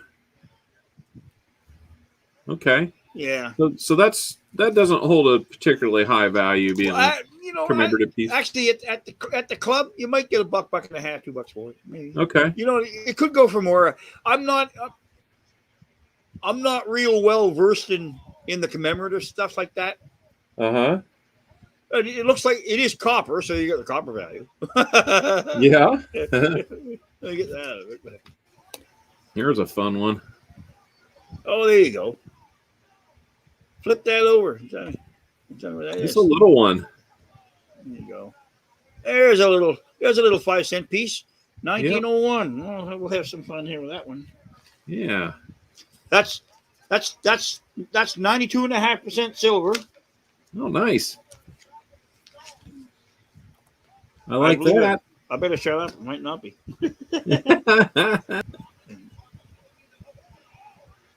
1901. Let me see here. They gave it a fine rating. Yep, it is 92.5% silver. Thank God. Anyway, okay. So, in G4 condition, okay, G4 condition, it's $5, and it has a mintage of 2 million, which isn't. Well, that's pretty low. Yeah. What does it show you what it is for a fine condition? Fine would be F-12, so that's a $15 coin. Okay. That's pretty close to what somebody had previously tried to sell it Now for. that's catalog price. Right. Yeah. Now I know from auctions and from buying from dealers, you never buy coins at catalog price. Nope. and I doubt that I spent that on this.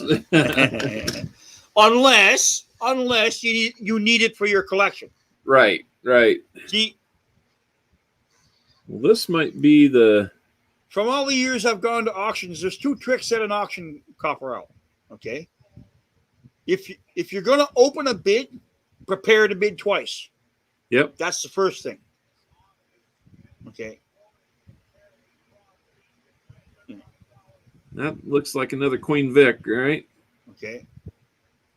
That one is. And there's no friends at auctions. Oh gosh, no! Not even the same house. Okay. That one is. Oh, there you go. Well, 1873. Yeah. They have this one listed as a Newfoundland. That's a Newfoundland coin. Yeah. I do have those in the book. Just a minute, I have to find those. They're a little tricky to find in this great big book. It is. That's a Newfoundland 1 cent. Yep. I have to find it.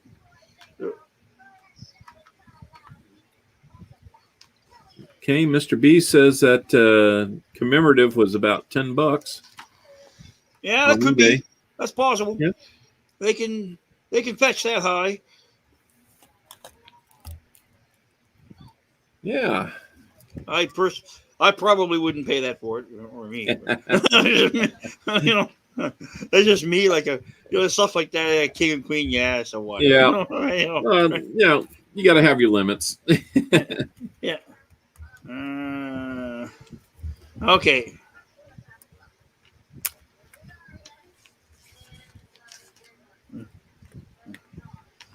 I don't know if they put that in the front of the book this year, the Newfoundland stuff, or if they put it in the back. Oh! Wait, maybe I did find it. Here's a second here. What did we get? Oh, that's different. Because they have the PEI stuff in here too. They have the PEI and the Brunswick stuff. There's bookers, but the charlatan likes to switch everything around on you over the years, right? So you get used to one part of the book, finding things, and then they don't put anything in it. Yeah, I really like your silver maple leaf here. Hang on a second here. I'll be right back.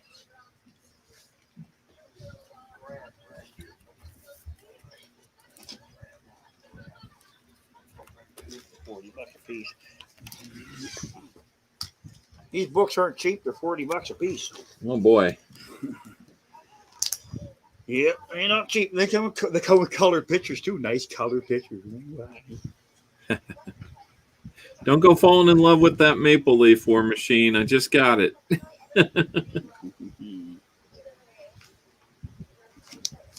By the way, WarMachine, we did not find anything on your DDO hunt. Okay. All right. Here we are with some Newfoundlands. Now that copper, that penny was a Newfoundland what? Let me look at here. It was 1873. 1873. See if I can find that for you. Doesn't go back that far. Oh, yeah, it does go back that far. So let me think. I got to switch to the next page. Here you are, 1873. 2 million minute, and in hang on a second. And in VG8 condition, it's $5. Okay. I have no recollection what I spent on that thing. If you have the right dates, Newfoundland stuff can fetch you a little bit of money. Yeah. If you have the right dates. And I'll tell you what's kind of interesting is when I've been on some online auctions, I will get on there, and it may just be a fool's paradise for me, but if I get on there and I've only got like 1 or 2 items and they're not like high value items, I'm not paying the bidder fee of anywhere from 10 to 15%, maybe even higher, using a credit card to buy with. Like I gave over here at the donut shop, I got a 1945 Newfoundland 10-cent piece, and I sent that to Hudson. I actually gave that to Hudson. Oh, did you? Nice. Yeah, because I don't really collect Newfoundland pieces, but every once in a while, one will cross my palms. Nova Scotia, you're not very far from Newfoundland, right? So right, it's a possibility that one could drop in my hands, but it only happens once, twice a year, and I don't save them, right? So okay. So I usually give them away or something. Yeah, I'll find a young coin collector and give it to them, right? Oh yeah, you bet. That's a silver coin. That was 92% silver I gave him. Yeah. I'm just reholdering the commemorative piece there. It came out of its original flip that it came to me in, so reholdering it. But I got something here that might be a little controversial, but it is not Canadian. Oh, okay. It is. Oh, it's a penny. It's German. German coin. Germany. A penny. Yeah. Germany. Third Reich Germany. Yes, I have some. I have a few of those myself. Yeah. I definitely just find them interesting from a historical perspective. I wouldn't keep displaying that swall sticker too much longer. No. But no, that'll for sure. I actually had a friend of mine that dropped me off some Russian coinage from way back. Now, okay, it's not worth big money because they minted millions and millions of those things. However, in the 40s and 50s, it was illegal to take money out of the Soviet Union. You weren't allowed to do that. So actually, to have it in your hand, yeah, that's true. Oh, that's pretty cool.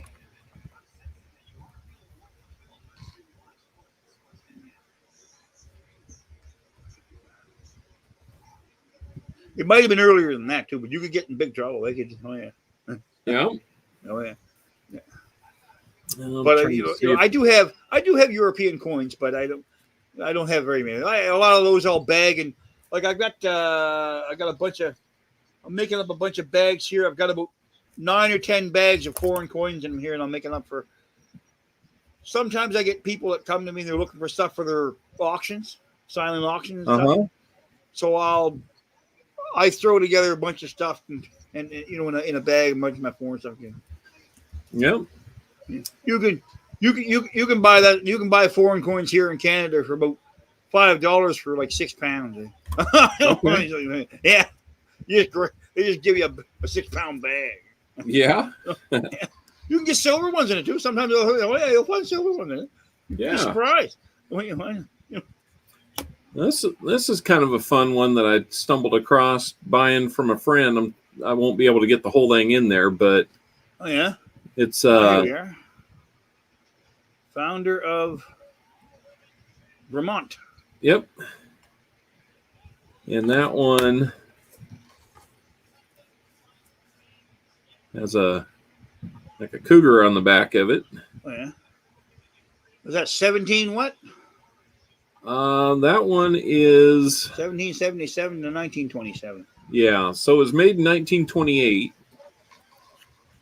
I think. Nope, 1927, and not in too bad a shape.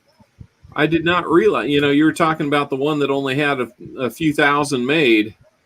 I did not realize what I had gotten from my buddy when he sold me part of their part of the silver in their collection. Turns out there was only that's not in too bad a shape either, Only 28,000 of them were made.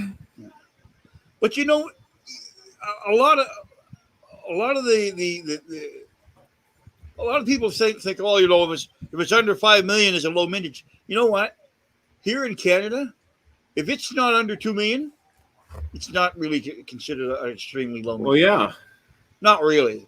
Right. You know, yeah, because I mean, you guys have what a national population of how many? we got about 41 or 42 million here, right? So Yeah.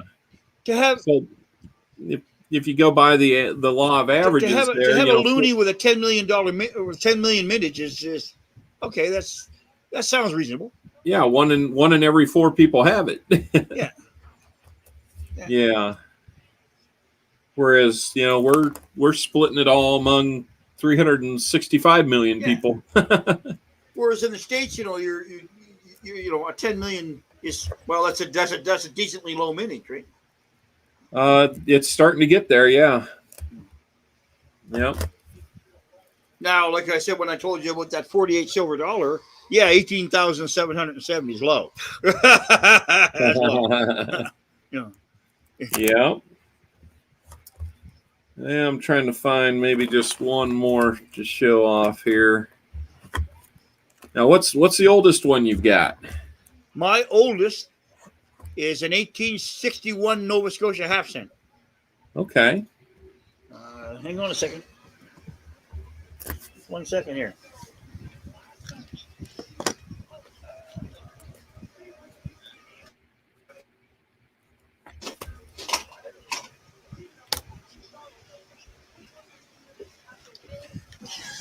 Yeah, I'm looking at it here in my hand, but you won't be able to see it because it's quite dark. I have a Nova Scotia 1861 and an 1864 Nova Scotia half cent. I dug them out because I was looking at them to see the design for seaweed coins, right?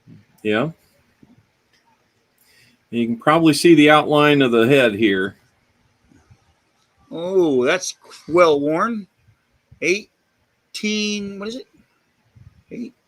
1892 or 1882 by the looks of that. Nope. No? Older. Oh, really? Or 1802. Is 1802. Yeah, 1802. Well, I do see a round. Yep. 1802, yeah. Yep. She's in pretty worn out shape, but I that beats anything I got.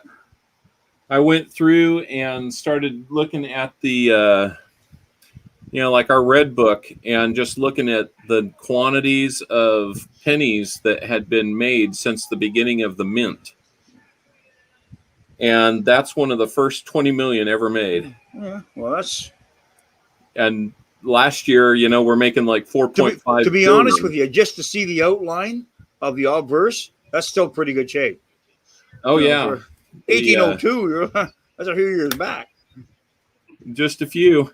Look at that. Holy That's smokes. reverse. There you go. That's, yeah, I don't know that. You can still kind of see the 1/100 on there too. Huh. It's pretty worn on the 100 piece, but that you're still able to make out some details along the rim, and it's not beat all to heck. That I don't know. I probably got into that one for about $40. I would say you did all right in that. Yeah. I would say you did all right in that. Yeah. That's just my opinion, but I would say you did. I could probably turn it around for about $20 profit, but no, well, I kind of like having it. You probably could. Yep. I kind of like having it. So I'm back. He's back. He's got a white shirt on this time. Yeah. What's he trying to do? Trick me changing his shirts. Every time I leave and come back, there's a new shirt on. Yeah. So I'm old, but I'm not overly blind. Magic. Yeah, that's some of the highlights in my book. I use binders for my coins. I put them in a white flip, and then I buy the sheet. Yep. It's getting heavy. There we are. Yeah. That was my original logo. 1864. There you go. That was my original logo. It was a good Too one. dark to see though. Yep.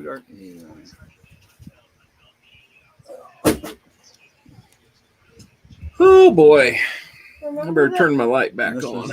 This one's the 1861. But filling up my little book. Oh yeah, your book. Yeah. That one's the 18. That's the 1861. Oh, that's cool. We were fighting a little civil war that year. Yeah, a little civil war. Do you have that? Well, it got bigger. That's something that I don't have. I don't have Confederate notes. I do not have any of those. No, I don't either. However, you have to be careful with Confederate notes because a lot of them are counterfeit, right? Yep. I almost just prefer not to get into it just because it is it's risky. And if it's the real deal, it's usually going to be worth a little more than I care to spend. Well, I had a friend of mine who had a couple that he brought to me. I took them to the club. They were deemed genuine. He had an 1862 Savannah, Georgia $20 bill, okay, and an 1863 Virginia, I think it was a $10 note, and they were real. They were deemed real. Oh, that's cool. Estimated value for them was about $300 a piece. Yeah. Dad, What's up? do you still have my book? What? Yeah, it's over there on the cabinet. It's one of the two that are laying on its side. No, that's estimated value. Okay. They could be off here and there. It's on the far. But now the guy that gave me the estimate was the whole. Okay, his name was. Well, I probably shouldn't say the name, but he has the largest and biggest Canadian script note collection in Canada. 50 state. Okay. 50 state. Okay. Oh, that's cool. I'm sorry, he's back here looking for a book. Okay. We worked on his 50 state quarter book over Christmas. We got him that, and he's got one up on me. I've been saving state quarters, but I don't know. Yep. They're looking pretty good. What, you gonna throw it in here? Gonna put it here. You should tell him, Copper Owl, I get about 4 state quarters a week. Yeah. Shop. That's all of them. Yeah, we got all of them. You got the whole collection, digging them out of boxes. I probably got about 15 of the Georgia ones. Yeah. For some reason, I seem to get a lot of the same state, though. Yep. All right. He wants to show this off. There you go. Holy smokes, that's a big binder. Yep. How many state quarters? Well, it's 50 state quarters, but no, so is there a P, a D, and an S of every state quarter? Not S. This one's just a P and a D.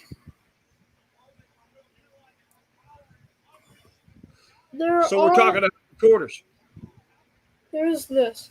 Yeah, just the P and D on all 50 states, and then in 2009 they did the U.S. districts like D.C., Puerto Rico, Guam, places like that. Mm-hmm. So all of them are pretty shiny. Like I've got a couple of the America the Beautiful series coins too. So. Yep. I'm lacking one from being complete there. Oh, really? I insisted that each of these coins are shiny. You should ask me what it is, and I'll check mine. Maybe I have. Hey, go get that other book. Go get the other one.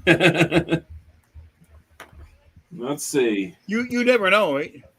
There's a third one. Because there is American coins that slip through all the time here in Canada. Oh yeah. Okay, we got a lot of them here. Actually, I guess I'm missing 2 of them. We get Americans that visit here all the time. Yep.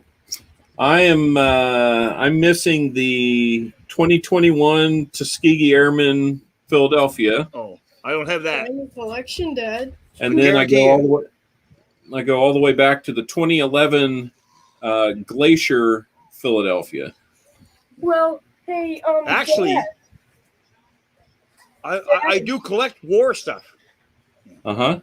So to the the Tuskegee Airmen 1999 would Delaware. interest me, right? Because Sure. I'm a first and Second World War buff, eh? Especially Canadian stuff. I've got all the Do you commemorative coins for that and everything. Dad, Yeah. I have a Do you- question. All the colored. would you be interested in having some Tuskegee Airmen quarters? One is fine.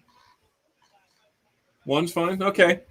I'll Yeah, I'll pull one aside. There's the armistice. That's a poppy on that toonie. That's an armistice poppy. That's the the commemoration of the ending of the war. Right? Why is New Jersey's picture George Washington crossing the Delaware, and Delaware's is the man riding a horse? Oh, here's a question for you. Yeah. Who was the first country in the world to ever produce a colored circulating coin? Now the key word is circulating coin. A colored circulating coin. Ah. Let's see. Well, it might be a trick question. It might be Canada. Because you're looking at them. Yeah. Is it possibly Canada? That is correct. The 2004 poppy, the 2004 standard issue poppy, the colored poppy, was was the world's first colored coin in circulation ever. That's cool. Yeah. That is really cool. Shiny. We're gonna pull that back down Now, so we can look at it wasn't the world's first colored coin. It was the world's first colored coin in circulation. Right. There's a key difference there. Yeah. We gosh, let's see. Do I have that laying around here? What? I had I think I put it in a bag somewhere. I had last time I went and got some a box of coins, the teller had a colorized Getting late here, quarter for Copper. me. Wait.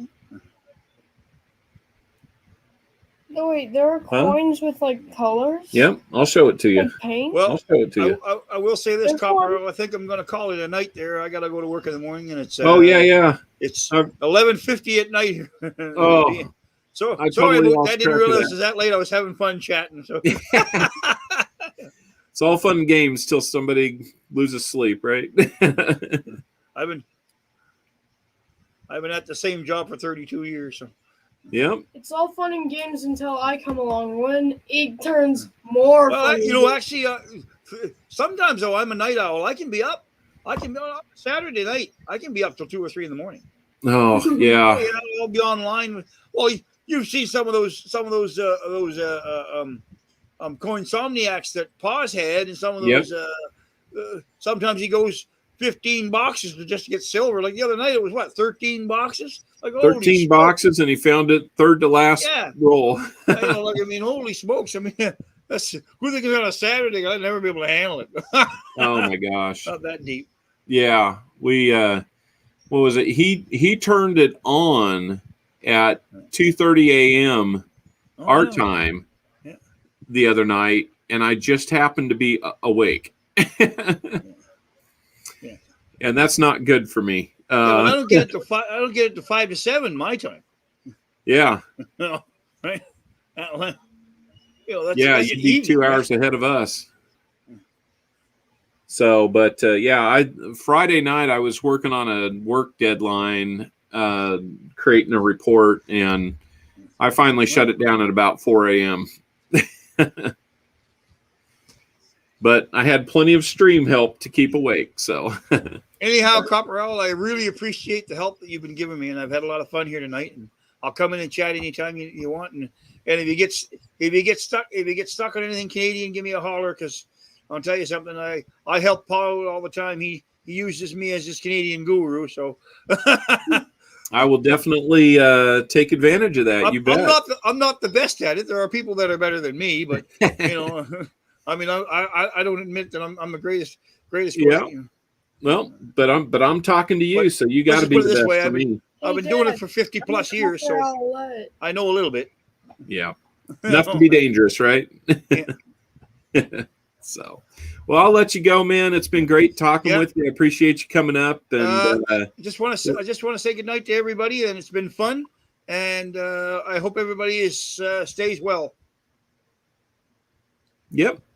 Same to you, man. Mhm. Bye, y'all. Bye. Bye-bye. All right. Well, appreciate Colin or Mr. Seaweed for coming up and saying hello to us.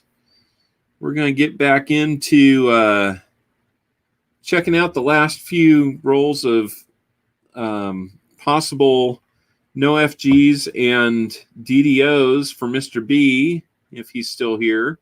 I need to wrap things up fairly quickly so we can get kids to bed here at the Owl's Nest. Now that no FG, boy, that is a weakly struck one, and you might think it's close, but it's got to be all the way gone. That's a tough one. I've seen one that's even more missing, but it was still there. You got to answer a question. Okay. Owlet number 3 has decided to fly upstairs.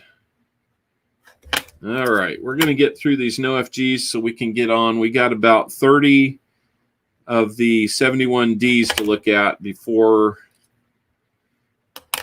we have a chance to call it a night, and then I will be completely through all of the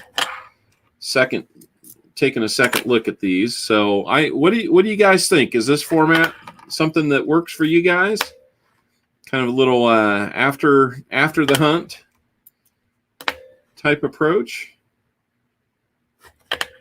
We had a little bit of a detour there, looking at a bunch of Canadian stuff, but that is always something I enjoy learning a little bit more about, and Seaweed definitely helped us out there. What do you guys think? This format seemed to work pretty good. Looking at these DDOs and no FGs. Yeah, I always enjoy having somebody come on up. Join the panel here. Another one's coming. We might have a visit from Owlet number 4. It looks like we will. 3. I'm 3. Number 3 and 4. The best 2. The 2 best ones, huh? Yeah, the best number 3 and the best number 4. That's what you think, huh? The 2 owls. Do you have multiple 3s and 4s? My favorite third son and my favorite daughter. Obviously. Boy, the special guests just keep coming tonight. I can go get another one. No, I think we're good. Okay. We only have about 30 more coins to look at. Ooh, 30. Well, we haven't found anything extra, Mr. B, and we didn't find anything for WarMachines. He was going to send it your way, but we will take a quick look at these. Let me get the focus going right on that. There we go. Yeah. That one just looks like it's got some scratches on it. Yep. I do like having a special guest on here. We had American Eagle Hoarder about a week or so ago, and Seaweed. So it would be fun to have just about anybody come up and say hi, including some little owls. Hi.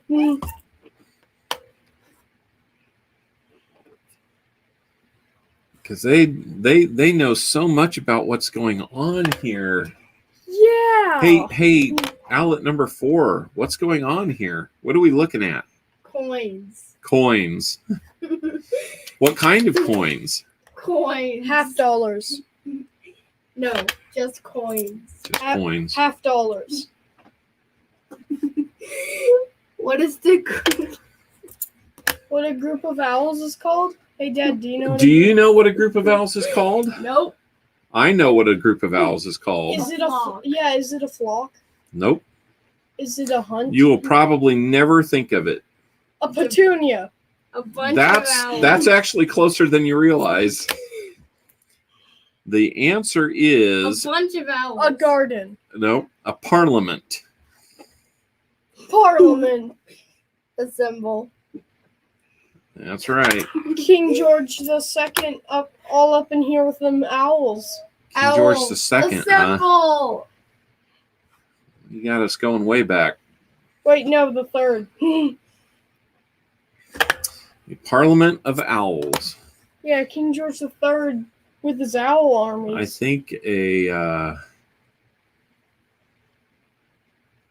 that one just doesn't make a whole lot of intuitive sense, does it? Well, actually, it does make a little sense. I'm the person who always says, "Well, actually." Well, actually, it does make a little sense because owls are like royalty in the bird community, and Oh, they are? Yeah, they're pretty respected birds in the bird community, and since Parliament was a respected They thing got in to the be British- respected. They can turn their head all the way around upside down, and they can hunt you at night. Yeah. So since Parliament was a somewhat respected British part of the British thing, yeah. Okay. All right, guys. We're down to about $20 to take a look at here, and then we're gonna wrap things up. We've been going for a couple hours. We need a pretty big package to wrap everything And up. I need to get you guys to bed. No. What's a bed? What is a bed? Quite intelligent and wise. You know what? I'll go with that. Why not? Mr. Now, B part up in of the here. reason why I the named wise my one. channel Copper Owl, He like I don't owl. know if many of you know about the Boy Scout adult leadership training called Wood Badge.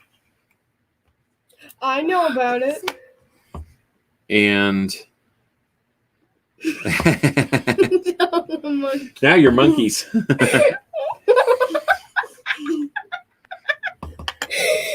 In the Boy Scout Wood Badge program, they have different critters that they can assign to your patrol, and my patrol was the owls. So I had such a good time doing that I decided to incorporate it into my name. It is time for bed. Why don't you guys head on up, and I have about 12 more of these to go through, and I will be right back up there. So why don't Okay. you guys go? It is never time for Bye. bed. The owls go, but we are not ever going. Why don't you go hunt for a place to lay down? Owls are nocturnal. They don't go to sleep at night.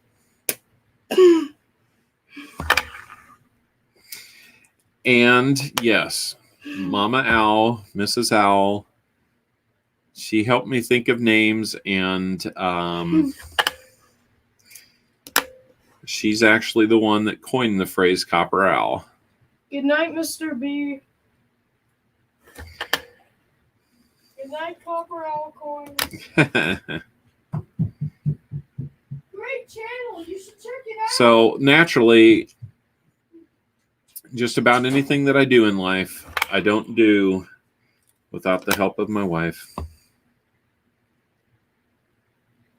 She's always there for me, good or bad, or needing to come up with a channel name.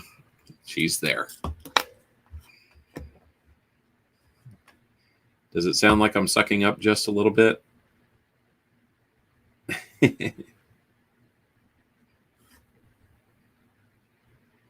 I know they're not here anymore. They're headed up to you.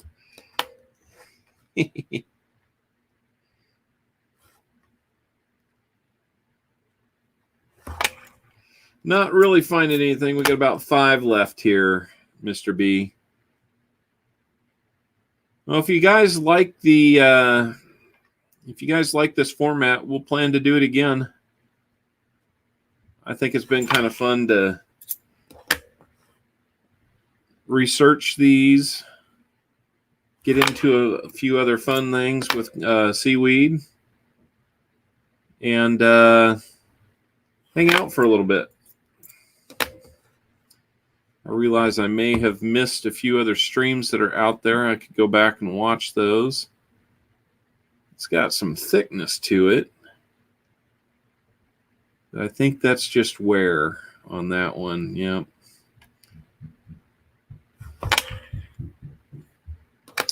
And our last one. So, well, unfortunately, Mr. B, we did not find any DDOs for you this time. Hope you'll consider trying again sometime with some rolls. The more rolls that you donate for, the more chances you'll have to find something. Kind of like Walker Magnet the other day. He found some silver, and on his follow-up, we found the DDO. Let's take one more quick look at it if we can before we leave. You can see that doubling in the R. You can see the doubling at the top of the U, and the thickness in the S and the T's. And then kind of that telltale there is the splitting in the serif. So, all righty. Well, that is going to conclude this effort to go through and look at DDOs. So I appreciate everybody stopping in, all 5 of you, including Mrs. Owl. I think she's been watching me. But I appreciate it. Yeah, absolutely. We'll have a sticker in the mail for you as well. So obviously I have some kids to put to bed, so we're going to make it quick, wrap up, and just going to say goodnight, y'all. And the plan is to have another box to hunt on Sunday. So we'll go from there. If anybody's interested in getting a more rolls in that box, you can go ahead and pre-reserve your spot right now. Just go out to PayPal. Remember $3 a roll. The more $10 rolls, or the more 10 rolls that you get, the more bag pulls you get. One bag pull for every 10. So, alrighty. Well, you all have a great night. Thank you for watching, and we'll do it again sometime. See ya.